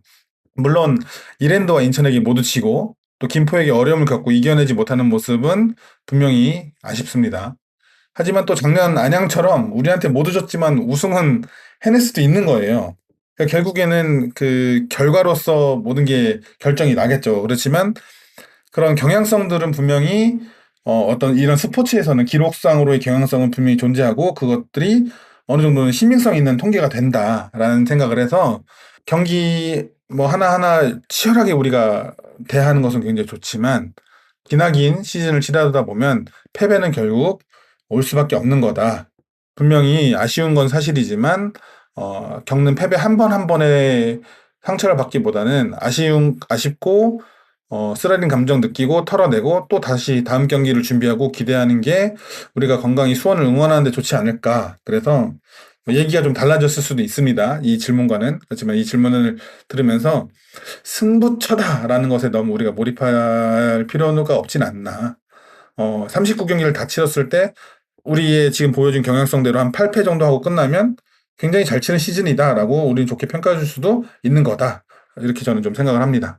굉장히 좋은 분석, 그다음에 또 의견을 말씀해 주신 것 같은데 일부로만 조금 더 거슬러 올라가면 수원이 라이벌 관계에 있는 팀과 하필이면 승부처, 그러니까 팬들이 얘기하는 밥상, 순위가 바뀔 수 있고, 강등권을 벗어날 수 있고, 혹은 뭐 상위로 올라갈 수 있는 그 승부처에서 만날 때마다 이긴 기억이나 뭐 그런 기억이 제 기억에는 없거든요. 그러니까 거슬러 올라가서 과거에도 이런 좋은 기회가 왔을 때 이 자체를 극복하지 못하는 그런 약한 경쟁력이 너무 DNA처럼 이렇게 남아있는 거 아닌가. 좀 그게 우려스럽긴 하거든요. 그것도 근데 저는, 그러니까 생각을 부정하고 싶은 생각은 전혀 없습니다. 근데 그냥 제 입장에서는 팀이 약해지는 과정에서 그런 걸 겪어온 거지, 매번 그런 것은 아니다. 예를 들면, 우리가 1부 리그 있을 때도 후반기에 FC 서울 원정 가서 상암에서 1대0으로 이기는 모습도 보여줬고, 또 한창 23시즌에 패배가 많을 때 울산 불러들여서 3대1로 이기는 모습도 보여줬잖아요.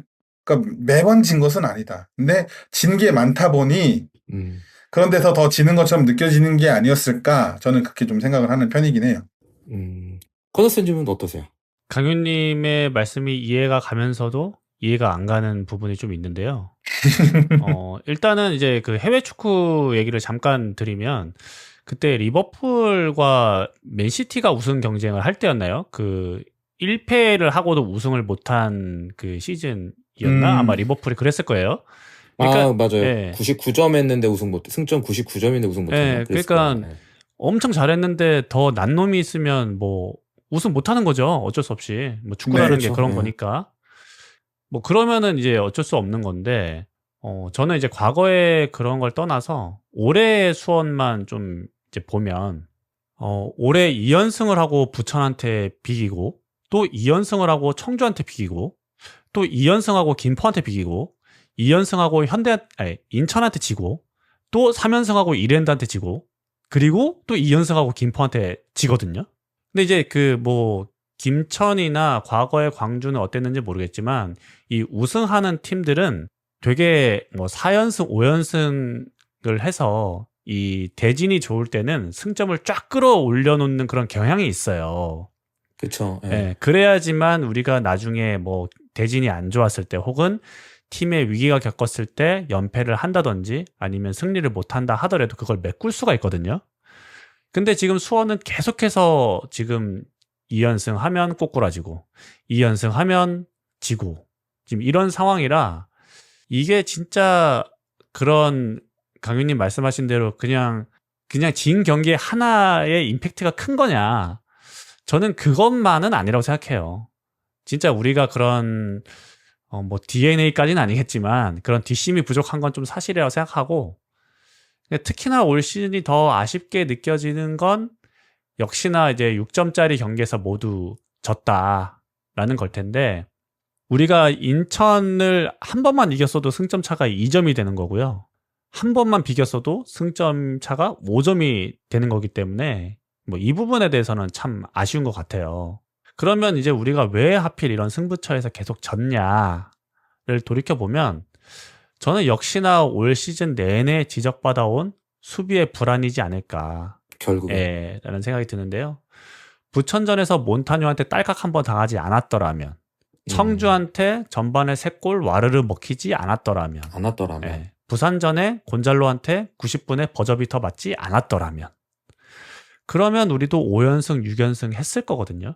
그 비긴 3경기를 모두 이겼더라면 그러면 또 승점 차가 2점이 되는 거예요. 지금 상황에서 돌이켜보면. 그래서 올 시즌은 어쨌거나 이런 불안한 수비가 우리의 발목을 계속 잡고 있는 게 아닌가, 이런 생각이 좀 들었습니다. 그것도 굉장히 타당한 이야기인 것 같아요. 사실 우리 입장에서 지금 중요하지 않은 경기가 없습니다. 남아있는 경기도 그렇고요. 다만 더욱 경쟁력 있는 모습, 압도하는 모습을 보여줘야 하는 시기인 것만은 사실인 것 같습니다. 앞으로도 지금 앞에서도 말씀을 해주셨다시피 2연승하고 승점 드랍하고 지금 이럴 땐 아니라고 보거든요. 꾸준히 한번 승점을 따올 수 있도록 한번 이 부분도 지켜보도록 하겠습니다. 제가 팟캐스트를 하면서 쭉 보다 보니까 저희도 그렇고 이 부분이 좀 어려워요. 전술의 일관성. 앞에서도 저희가 계속 얘기했던 거죠. 하지만 또 패배한다면 너무 하던 것만 하는 거 아니냐, 이런 비판. 결과론적인 얘기인데, 지금 수원 축구 이도저도 아닌 거 아닌가. 이번 같은 경우도 잘하고 있던 그런 일관성을 던지고 나온 케이스 같고, 만약 또 그대로 나왔다가 안 좋은 결과 나오면 변화의 폭이 컸다고 비판받고 뭐 이렇거든요. 지금은 어떤 케이스를 선택을 해야 될까요? 변화를 더 줘야 될지, 아니면 앞에서도 말씀하셨죠? 그냥 강단 있게 쭉 플랜 A 확실하게 해갖고 나가야 될지, 좀 어떻게 생각하세요? 어떤 게 더 나을다고 생각하세요? 저는 이제 제가 작년부터 말씀을 드렸던 것 같은데, 문제가 유출됐다. 수원의 전략은 이미 다 노출이 됐고 상대가 이미 대처법을 다 찾았다. 이제 그런 상황에서 매 경기 변형을 내는 건 사실 쉽지 않잖아요. 네. 예. 근데 지금 보면은 득점력은 지금 동아시아 모든 리그 통틀어서 1위라고 해요. 그렇죠. 51득점이잖아요. 그러니까 뭐 몰아치는 경기가 있던지 어쨌든지 공격은 나름 잘하고 있어요. 하지만 앞서 말씀드렸듯이 수비가 문제입니다. 제가 다른 영상 댓글을 보니까 작년에 조윤성 한호각으로 어떻게 최소 실점을 했냐, 신기하다, 이런 댓글이 있더라고요. 그래서 좀 생각을 해봤어요. 작년엔 그러면 어떻게 최소 실점 팀이 될 수 있었을까? 그래서 보니까 제가 생각하는 요인은 세 가지인 것 같아요. 첫 번째는 우리의 전력이 올라간 만큼 상대의 전력도 크게 올라갔다. 맞습니다. 네, 그러니까 생각해 보시면 작년에 완전 이건 골이다라고 생각했는데 상대가 놓친 장면들이 꽤 많았어요. 근데 올해는 그런 장면이 거의 없거든요. 이건 골이다 하면 그냥 골 들어가요. 그만큼 상대들의 공격수 퀄리티가 상당히 좋아졌다. 두 번째는 우리가 뒷공간을 얻어맞더라도 라인을 높게 전진시키니까 상대도 되게 내려앉아서 수비를 할 수밖에 없잖아요. 그러니까 이제 우리가 볼을 뺏기더라도 상대가 역습을 하더라도 소수 인원으로 역습을 하다 보니까 이 역습이 그렇게 완성도가 높거나 위협적이지 않았었어요. 근데 올해는 우리가 역습을 대비한다고 전방의 숫자를 줄이니까 상대도 똑같이 역습할 수 있는 숫자를 늘릴 수가 있는 거예요. 그러니까 우리가 공을 뺏기면 상대의 역습이 더 강해지는 거죠. 네. 이게 두 번째 요인인 것 같고요. 세 번째 마지막으로는 양영모 선수의 폼이지 않을까 싶은데, 작년에는 거의 매 경기 슈퍼 세이브를 보여주면서 시즌 MVP급 활약을 했다면 올해는 사실 좀 폼이 썩 좋아 보이진 않거든요. 좀 내려온 거는 좀 그래도 사실이죠. 네. 그러니까 이런 것들로 인해서 우리의 후방이 불안해지다 보니까 전방에서 해결을 못 해주거나 아니면 선제 실점을 하게 되면 우리가 이제 팀이 무너지거나 끝까지 지키지 못하는 그런 경기들이 계속 나오는 게 아닌가, 그런 생각이 들었습니다. 강유님 의견은 어떠세요? 저도 뭐 비슷한 생각을 하고요. 제가 전에도 비슷한 말을 한 적이 있던 걸로 아는데, 이 수원은 하위권 팀과 상대할 때 상대적으로 불리할 수밖에 없는 입장에 놓여 있다라는 생각을 좀 해요. 물론 상대 입장에서는 그 스쿼드 가지고 불리하냐 뭐 이런 소리를 할 수 있겠죠. 예, 그것도 뭐 이해는 하지만 저는 수원 팬이니까 수원의 입장만 생각하게 되면, 경기를 이기는 경우가 더 많은 수원은 승리를 토대로 그래도 최대한 일관적인 형태를 반복하게 됩니다. 주전 라인업도 크게 변화가 없고 어쨌든 쓰는 전술의 형태도 반복하게 되죠. 그러다 보니 그 수원을 한번 잡겠다고 나서는 팀들이 수원을 분석하기도 좀 더 쉽고, 또 수원 한정으로 준비한 전술을 들고 나오기도 좀 더 쉽다라는 생각을 해요. 그래서 수원이 기본적으로는 좀 불리한 입장에서 시작할 수밖에 없는 위치에 놓여 있다라는 말을 하고 싶은 겁니다. 하지만 또 강력한 스쿼드를 바탕으로 그 스쿼드가 가장 잘할 수 있는 것을 우리가 또 반복적으로 수행할 경우 대부분의 팀들이 오히려 우리를 상대하기 더 어려워하죠. 그래서 그것을 이겨내는 특정 팀이 있을 뿐이지 결국 우리는 이 스쿼드의 힘으로 잘 해내고 있는 건 사실이다. 다만 뭐랄까, 우리가 이제 일관성이라고 하는 경기력의 수준이라고 할 수 있겠죠, 이거는. 그러니까 사용하는 전술의 일관성, 아니면 방식의 일관성, 아니면 선수들 기용의 일관성은 있지만 일정 정도의 수준의 전술을 기대할 수 있잖아요. 근데 뭐 경남이나 지난 화성을 대승하던 그 경기력 수준과 김포전을 생각하면 경기력 수준의 일관성이 떨어진다라고 볼 수 있는 거잖아요. 그죠? 저희가 아쉬워하는 일관성은 그 일관성인 거라고 일단 말씀하고 싶은 거고, 하지만 전술적으로 쓰는 건 어느 정도는 일관성이 있습니다. 그래서 이것도 이제 뭐 수치적인 얘기인데, 올 시즌 수원을 이긴 팀은 리그 14팀 중에 단 3팀이에요. 뭐 이거를 이제 그래도 수치화하자면 전체의 80%한테는 우리가 이기고 있고 전체의 20%한테 지는 수치가 나옵니다. 14팀 중에 3팀한테 지고 있으니까. 그러니까 합리적인 선택은 80%한테 이기는 방식을 고수하는 거겠죠. 그냥 합리적으로 따지면. 물론 스포츠가 그렇게 합리적이지 않다는 것도 있겠지만 그걸 좀 배제하고 그냥 요것만 얘기해 보면, 그래서 최대한 뭐 상대한테 읽힐 수는 있지만 그래도 늘 이기던 80% 이기던 방식을 고수하면서 그걸 일관적인 형태로 치르는 게 좀 필요하지 않나. 그런 일관성을 지키면서도 특정 팀한테 맞추는 전술까지 구현해내면 진짜 강팀이겠죠. 근데 그것은 뭐 우리는 그걸 바라지만 그게 현실적으로는 어렵기 때문에 어렵다. 최대한 합리적인 결정을 그래도 하고 있는 게 아닌가. 그래서 어쨌든 우리가 말하는 경기력의 일관성은 없더라도 기용하는 것, 쓰는 전술, 어쨌든 플레이 방식의 일관성은 그래도 지켜내고 있지 않나.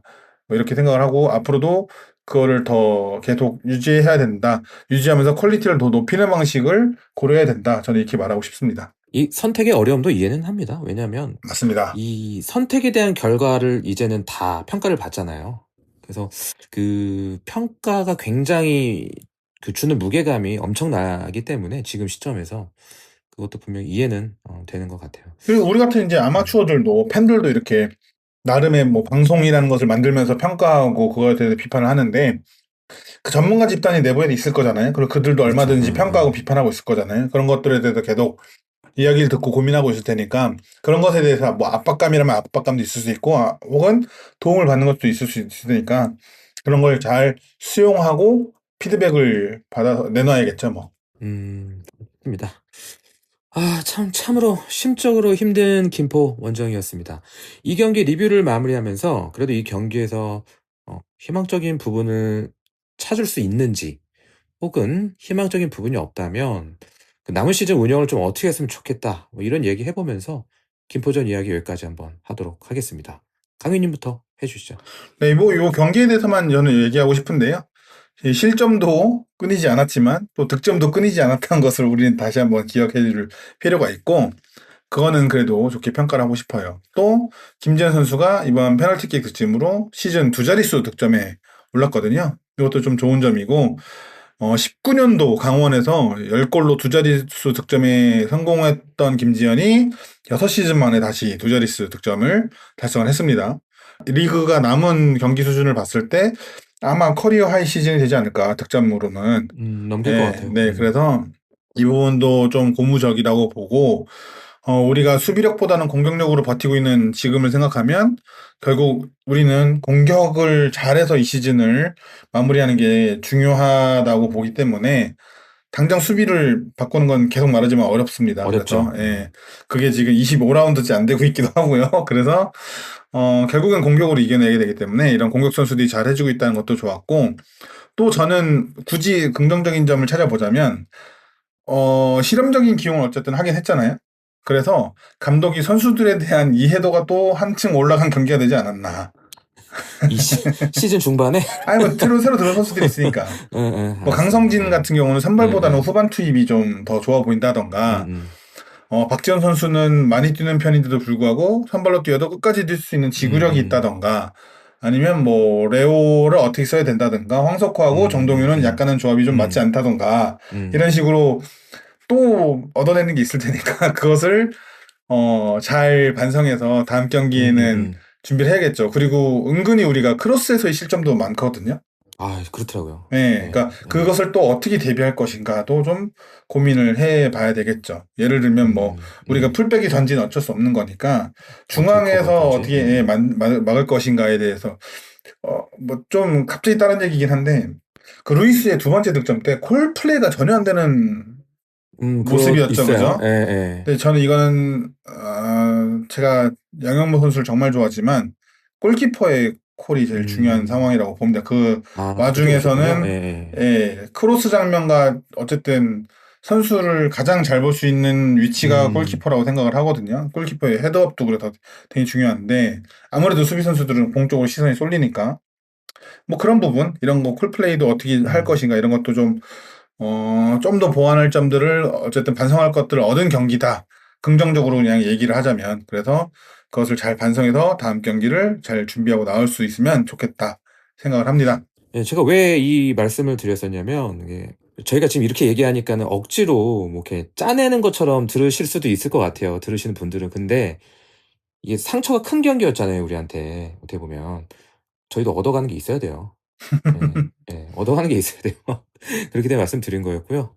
건너스님께서 좀 한숨을 한번 쉬셨는데, 얘기 한번 해주시죠. 예, 뭐 얻은 거에 비해서 잃은 게 너무 크네요. 그건 당연하죠. 네, 네. 너무 많죠. 그깟 거를 이제서야 얻게 됐다니 참 어이가 없고요. 저는 뭐 희망적인 부분을 얘기하자면 그냥 이번 경기가 수원의 베스트 라인업이 아니었다. 그냥 딱 그거 하나인 것 같아요. 그냥 이제 부상자가 돌아오면 뭐 지금보다 좋은 경기력을 보여줄 수 있겠죠.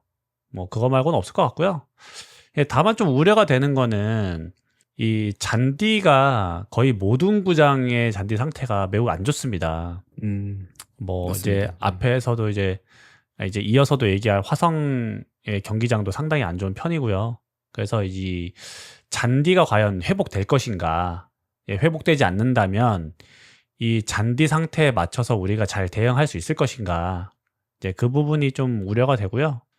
좀 뭐 바라는 게 있다면 약팀 괴롭히는 건 좀 그만하고 이제는 좀 우승권 경쟁 팀들이랑 좀 대결해서 또 좀 시원하게 이겼으면 좋겠다.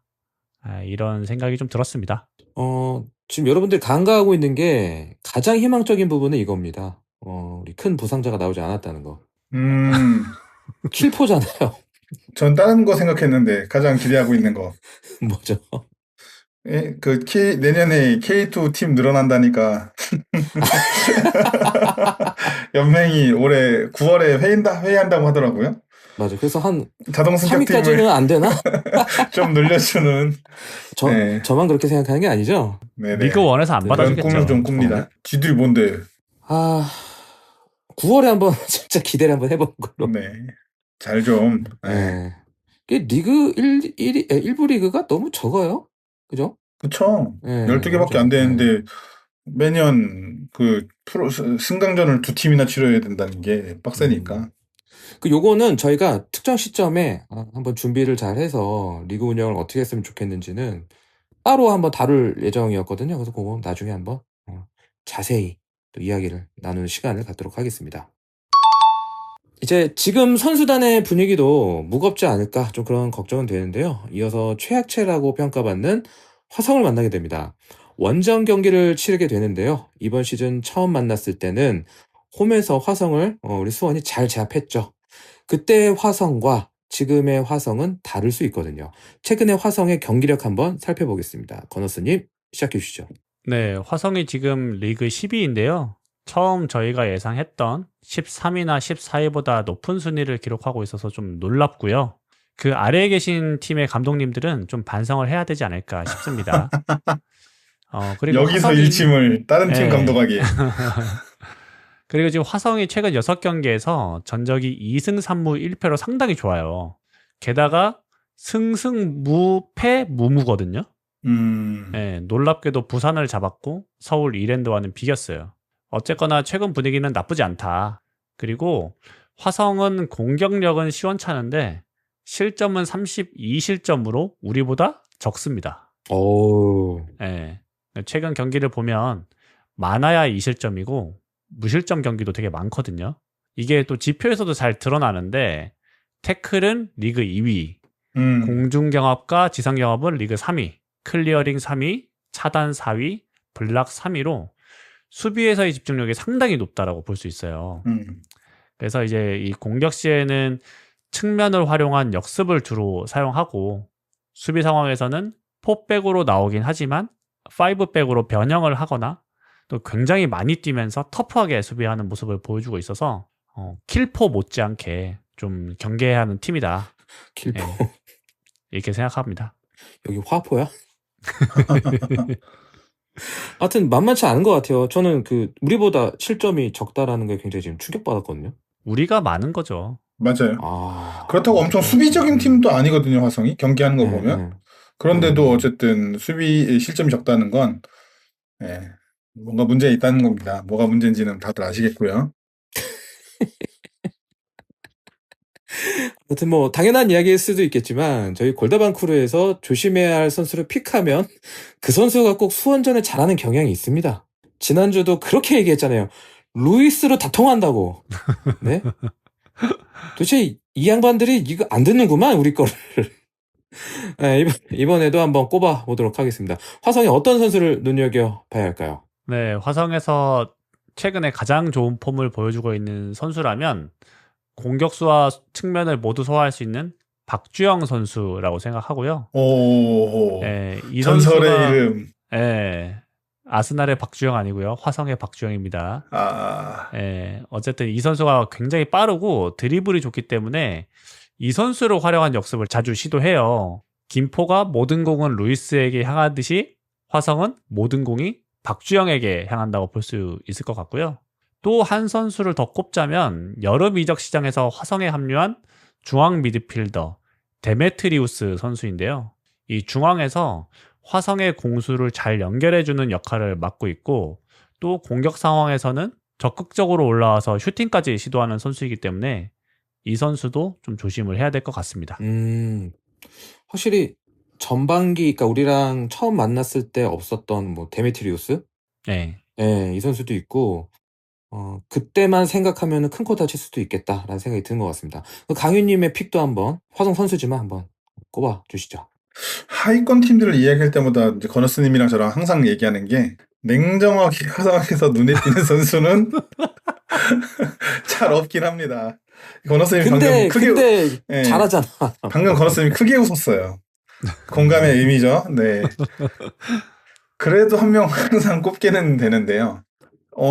저는 이제 이 선수가 이렇게까지 막 중용을 받지 않는 게 좀 의외이긴 한데, 그래도 지난 8라운드 맞대결을 앞두고 했던 리뷰에서 말씀드렸던 백승호 선수를 그래도 말씀드리고 싶어요.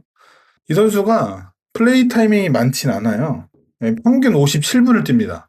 근데 화성이, 이것도 좀 화성의 한계긴 한데, 3골을 넣었어요. 근데 이게 팀 내 최다 득점입니다. 아, 그래요? 네. 1개 어시스트를 했어요. 이게 팀 내 최다 어시스트입니다. 그리고 평균 57분 정도 소화한다고 플레이 타임이 많이 주어지는 게 아니라고 말했잖아요. 이게 그렇게 어린 선수는 아닌데. 근데 21개의 슈팅으로 팀 내 최다 슈팅도 기록 중이에요. 쏟아내나 보다. 그러니까 플레이 타임이 정말 많은 게 아닌데도 어쨌든 뭐 후반에 교체로 들어가는 일도 많지만 순간적인 개인기로 스스로 슈팅을 만들어내는 능력이 있습니다. 그게 이제 후반에 상대가 지쳤을 때 중안에 들어와서 하나를 만들어내는 게 있다라는 거죠. 그래서 우리가 이제 갑작스럽게 한 골을 내주면서 당황하지 않도록 만약 이 선수가 출전한다면 교체로 아마 투입될 가능성이 높다라고 생각이 드는데 출전한다면 잘 마크하는 것이 필요하지 않나 이렇게 말하고 싶습니다. 네, 우리 강윤님께서 뭐 농담 삼아 농담인데 진담인데 얘기를 해주셨는데 엄밀하게 얘기해서 정말 무시가 아니라 엄밀하게 얘기해서 뭐 경기까지 해야 되나 싶을 정도의 레벨인 거는 맞아요. 네, 그러니까 알둘하고 용병 선수, 그러니까 외국인 선수인 공격수인 알둘하고 백승호가 3골을 넣었는데 2개가 이제 팀 내 최다 득점인 거 보면 그렇죠. 네, 좀 아쉬운 건 솔직히 사실이긴 해요. 근데 다만 한 골씩 넣은 선수들이 상당히 많아요. 수비수들도 다 한 골씩 넣고 이게 좀 묘해서 그러니까 결국에는 이제 가담 상황, 세트피스 상황에서 조금 강한 게 없잖아 있다.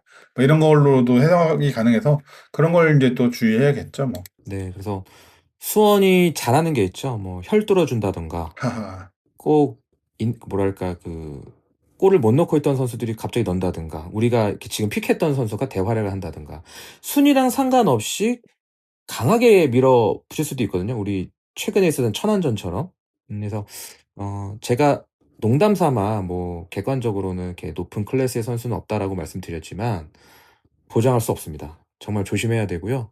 겸손한 마음으로 이 경기 임했으면 좋겠다. 뭐 그런 생각이 좀 드는 것 같습니다.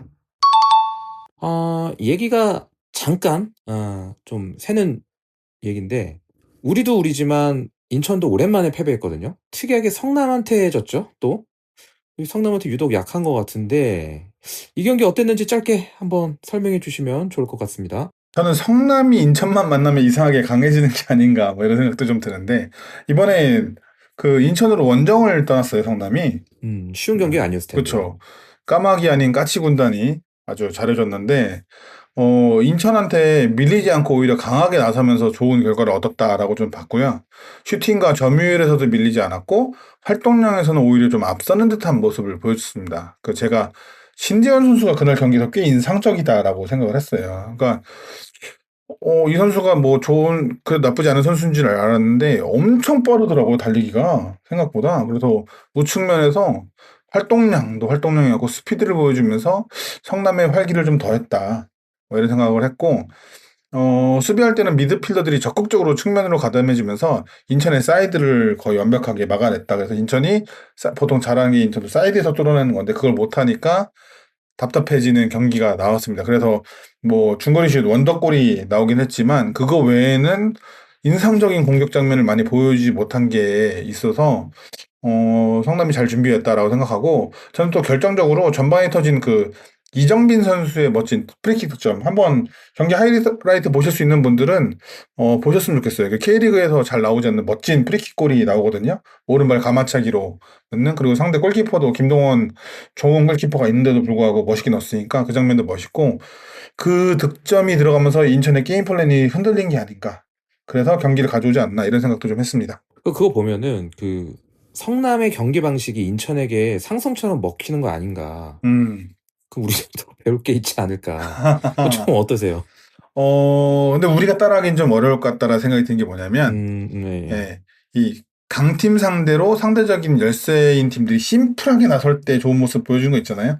뭐 김포가 우리 상대로 보여줬던 것도 마찬가지로, 예, 우선 수비에 집중하고 공격 시에는 앞서 말한 것처럼 많은 선수가 가담하면서 좀 강하게 나서는 모습을 보여줘요. 이게 성남이 우리 할 때도 그랬을 거예요. 그래갖고 그 후이지에 향한 그렇죠. 계속 롱볼 어려웠죠. 시도하고 수비적으로만 나서지 않는 태도가 상당히 좋았다라고 보이고요. 물론 그렇기 때문에 성남도 무너지는 경기가 분명히 있습니다. 근데 어쨌든 인천 상대로는 그게 잘 통했고 또 제가 좀 인상적이게 봤던 거는 인천의 득점 중 많은 수가 박스 내 슈팅으로 이루어져요. 특히 이제 무고사가 박스 안으로 들어갔을 때 강해지는데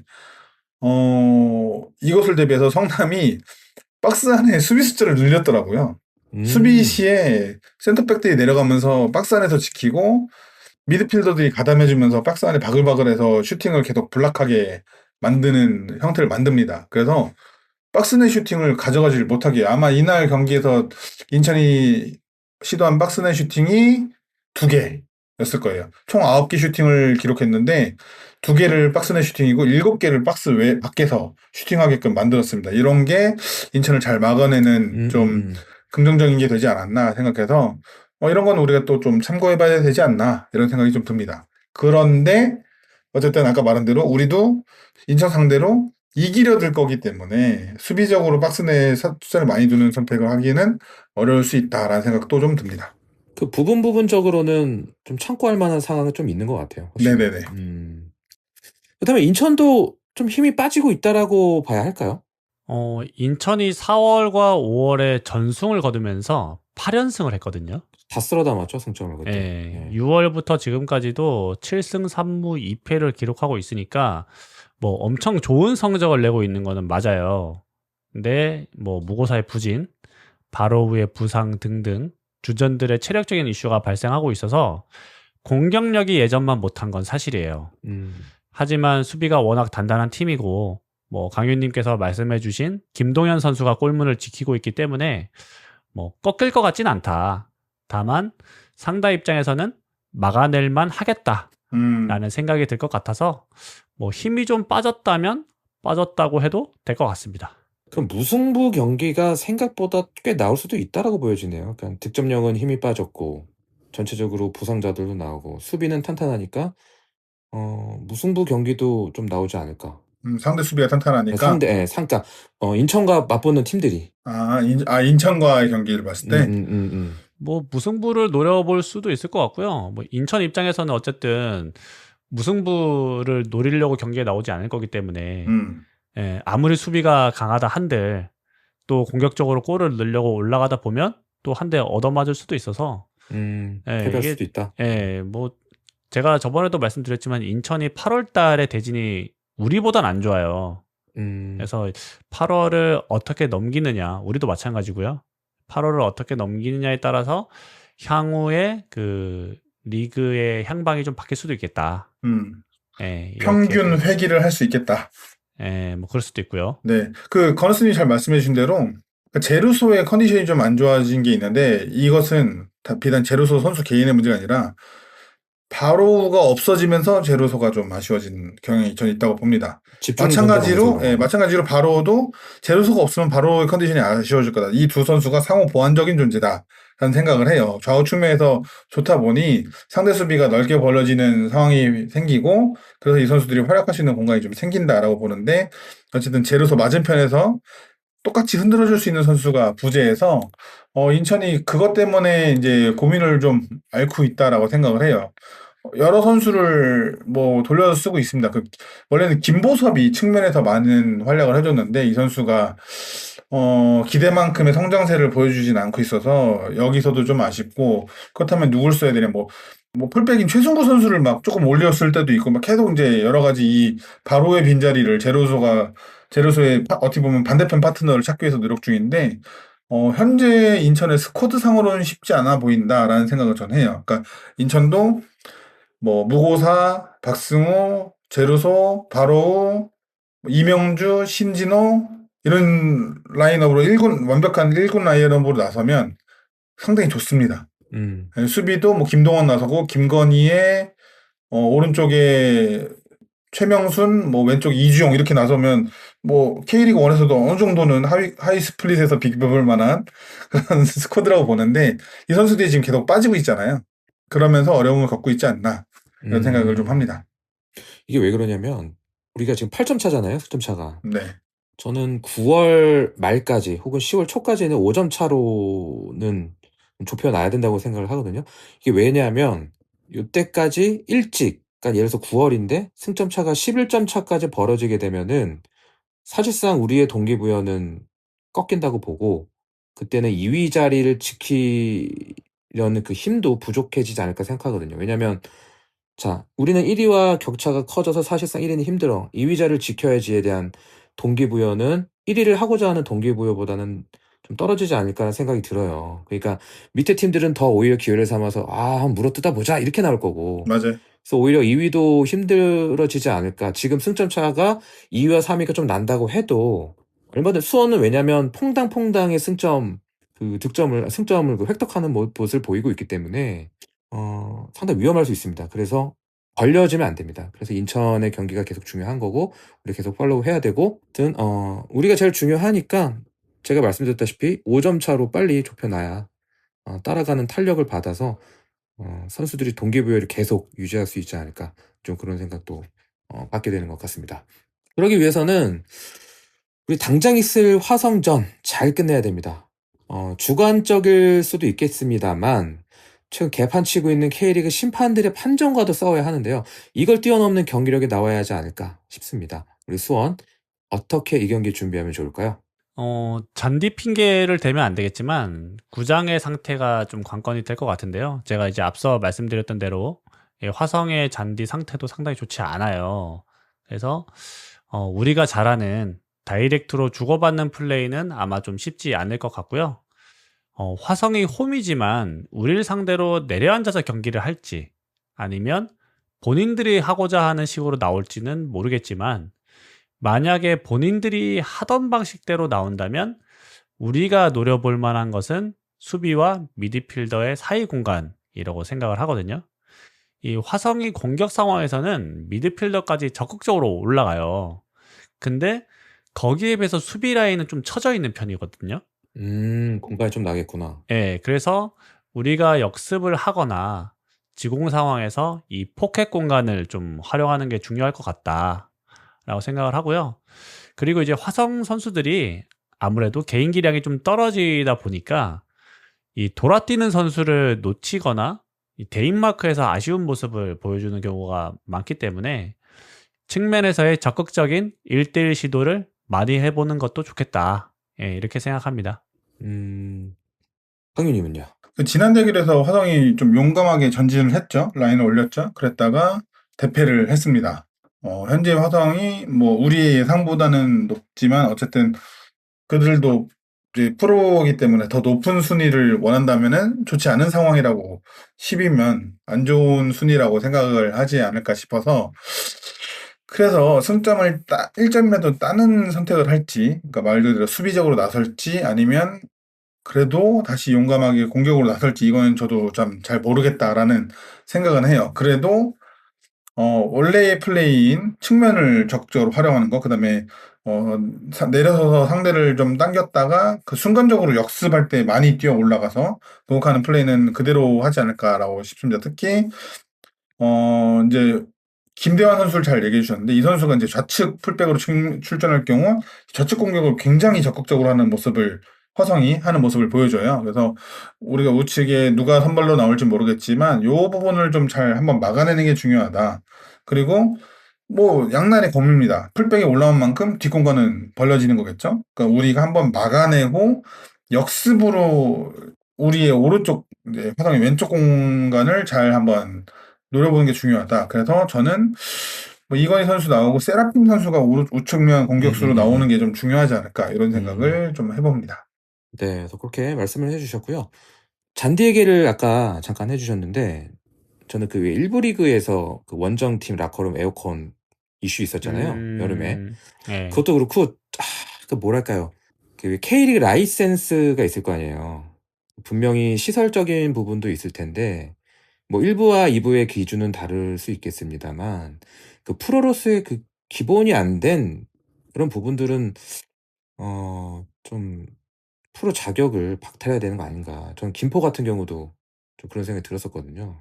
근데 뭐 지금 거의 모든 구장의 잔디 상태가 개판이라 그럼 나만 할 팀이 별로 없을 거예요.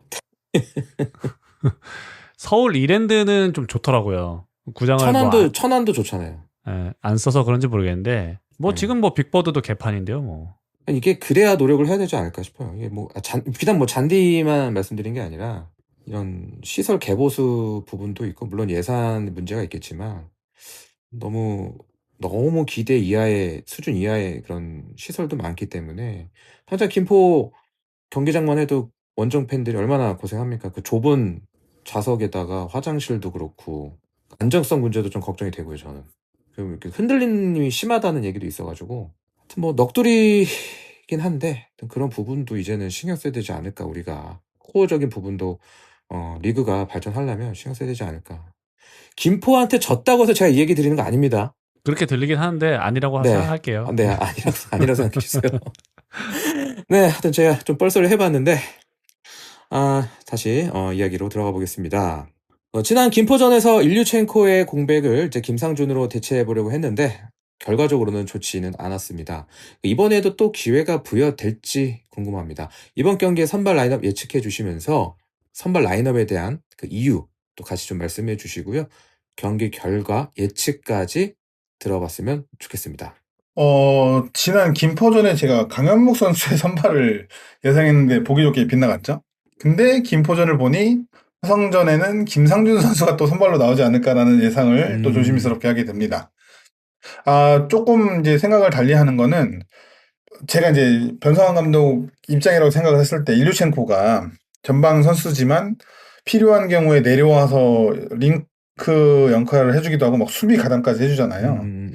그러니까 중앙 미드필더에서 수비적인 역할을 잘해주던 김상준 선수가 공격수로 올라가면 중간중간 내려오면서 일류첸코가 하던 역할까지 해줄 수 있을 거다라는 생각을 기대를 하지 않았을까 이런 생각을 좀 해봐요. 근데 공격수의 미들화. 네, 근데 어쨌든 이제 이 선수는 미드필더기 때문에 공격수로서 올라가니까 자리를 좀 못 잡는 혹은 뭐 해결해줘야 될 때 좀 아쉬운 결국 그런 모습으로 좀 끝나긴 했습니다. 그래서 고민을 좀 해야 될 것 같아요. 이 선수를 쓰는 건 좋은데 아예 저가 제안한 방법은 김지현을 공미처럼 차라리 쓰고 내려서 김상준을 아예 원톱 포워드로 그냥 박아버리는 게 차라리 이 선수가 할 수 있는 이런 능력을 좀 더 극대화한 게 되지 않을까 이런 생각을 해서 이 김상준을 또 쓸 것 같고 만약에 쓴다면 아예 원톱으로 좀 쓰는 게 좋지 않을까 이런 생각을 합니다.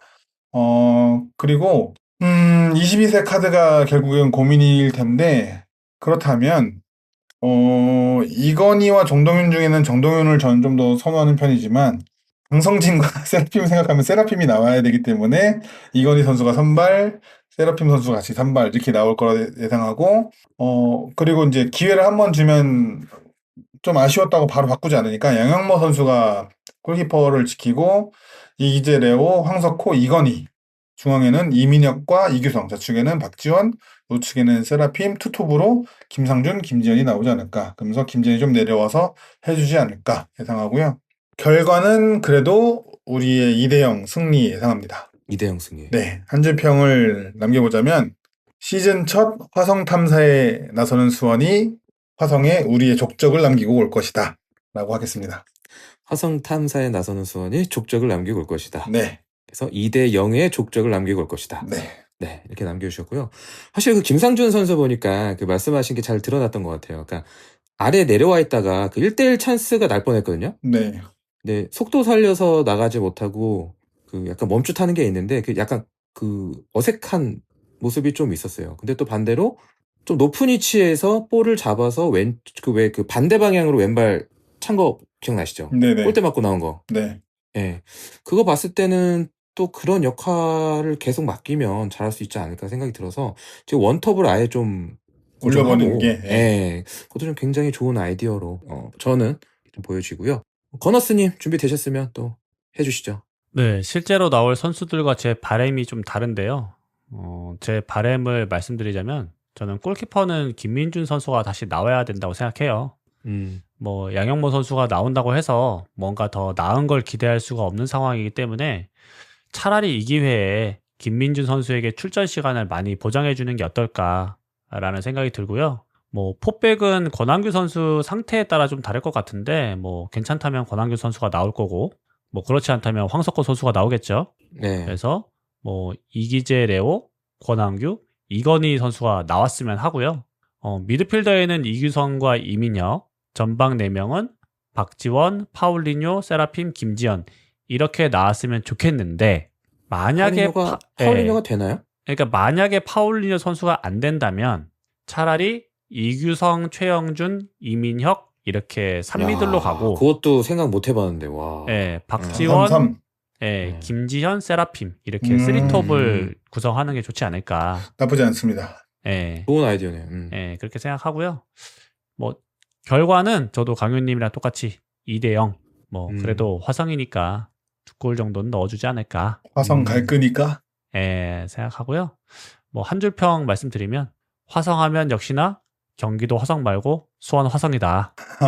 예, 이렇게 하겠습니다. 사람이 비슷해요. 저도 요거 생각했는데 너무 흔해가지고 최대한 짱구 굴려서 딴 거 맞는 거거든요. 네, 어쩔 수 없습니다. 아재들은 어쩔 수 없죠. 네. 경기도 화성보다 수원의 화성이 더 낫다. 그렇죠. 네. 정약용, 거중기. 네, 하여튼 그렇게 해서 2대0 똑같이 예측을 해주셨고요. 저도 듣다 보니까 건어스님 그 라인업에 100% 한번 나왔으면 좋겠습니다. 그리고 그 아까 포켓 공간 얘기하셨잖아요. 그 이민혁 선수가 기가 막히게 먹을 것 같거든요. 공간을. 왠지 느낌상. 네, 그렇고 결과는 3대0 봅니다. 또 지르시는군요. 네, 한 줄평.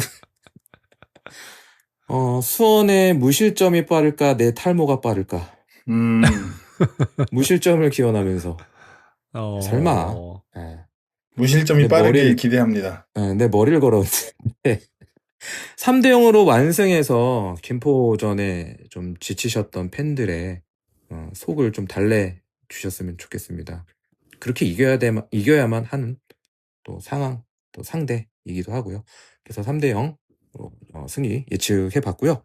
오늘도 이렇게 경기 결과 예측하면서 이 시간 마무리하도록 하겠습니다. 제가 이번 김포전 패배하고 화가 너무 많이 나서 이걸 어디에다 풀고 싶은 마음이 크더라고요. 선수들 탓도 하고 싶고 감독님 탓도 하고 싶고 욕도 하고 싶고 말이죠. 그러다가 문득 제가 수원을 응원하면서 받아들여야만 했던 패배들을 생각해보게 되었습니다. 참 기억하고 싶지 않은 패배들인데도 왜 그렇게 많이 떠올랐던지. 울산 원정 가서 버저비터 골 먹고 상대 서포터들에게 잘 가세요라는 소리 듣고 집으로 올라오던 순간들. 전주 원정 갈 때마다 패배하여 굴욕적인 안티콜을 들어야만 했던 순간들, 그리고 치욕적이었던 강등으로 안내한 수많은 경기들, 모두가 다 상처였습니다. 하지만 그렇게 상처가 나는 걸 알면서도 어느새 다시 팀을 응원하면서 이 엠블럼 옆에서 여러분들과 함께 싸우고 있더라고요. 우리 응원가 가사 중 모두의 마음을 모아서 저 높은 곳을 향해서 다 함께 싸워나가자라는 부분이 있죠. 저희 팟캐스트를 들으시고 상처난 부위에 조금이나마 치유가 되었으면 하는 마음입니다. 이런 패배를 당하고 나면 팬덤 안에서도 찢어지는 소리가 분명히 나옵니다. 다양한 팬층이 공존하는 대규모 서포터이기 때문일 겁니다. 이럴 때일수록 동료들끼리 서로 치료해주면서 감싸주면서 다 함께 싸워나갔으면 좋겠습니다. 힘드신 순간에도 저희 팟캐스트 들어주셔서 감사드립니다. 오늘도 골다방 프로와 함께 해주셔서 감사합니다. 화성전을 너무나 가고 싶었지만 부득이한 사정으로 함께하지 못하게 됐는데요. 집에서나마 수원의 승리를 열심히 응원하겠습니다. 화성전 가시는 모든 분들께 승점 3점 손에 고이 쥐고 돌아오시길 진심으로 바라겠습니다. 감사합니다. 우리가 이렇게 끝에 조금씩 멘트를 달잖아요. 그래서 몇 마디 적어놨다가 허황 때 보여서 다 지우고 갑자기 드는 생각을 좀 말하면 네. 그 팀에 화가 나지 않으면 그 팀을 사랑하지 않는 거다라는 뭐 스포츠 명언이 있대요. 그래서 엄청 이제 우리가 진 경기를 생각하면 이해가 되더라고요. 근데 갑자기 또 다른 생각이 든 게 그런 배우자를 만나서 나를 사랑한다고 나에게 화를 내는 사람을 만나면 나는 행복할 것인가라는 생각이 좀 들더라고요. 어려운 문제네요. 네. 그래서 우리가 사랑하는 만큼 감정을 쏟고 화도 낼 수 있지만 또 그만큼 다독여주고 같이 나가고 또 우리를 서로를 붙돋아주는 것도 되게 중요하겠다라는 생각이 좀 드는 김포 경기였습니다. 화성전에는 서로가 좋은 생각, 좋은 소리만 할 수 있게 시원하게 이기고 행복하게 돌아왔으면 좋겠습니다. 화성전에서 뵙겠습니다. 화려하게 쳐야죠. 그렇죠. 화성 탐사 로봇 타고 가겠습니다. 닐 암스트롱도 아니고 뭔가요? 루이 암스트롱인가요? 닐 암스트롱인가요? 닐 암스트롱. 네. 루이 암스트롱은 아이스 이 사람. 저희가 확실하게 해치우고 오겠습니다. 저희만 믿고 따라오세요. 디미스의 탈모가 아니라 차두리의 탈모를 위해서. 어허. That's right. 오케이. 좋습니다. 끝.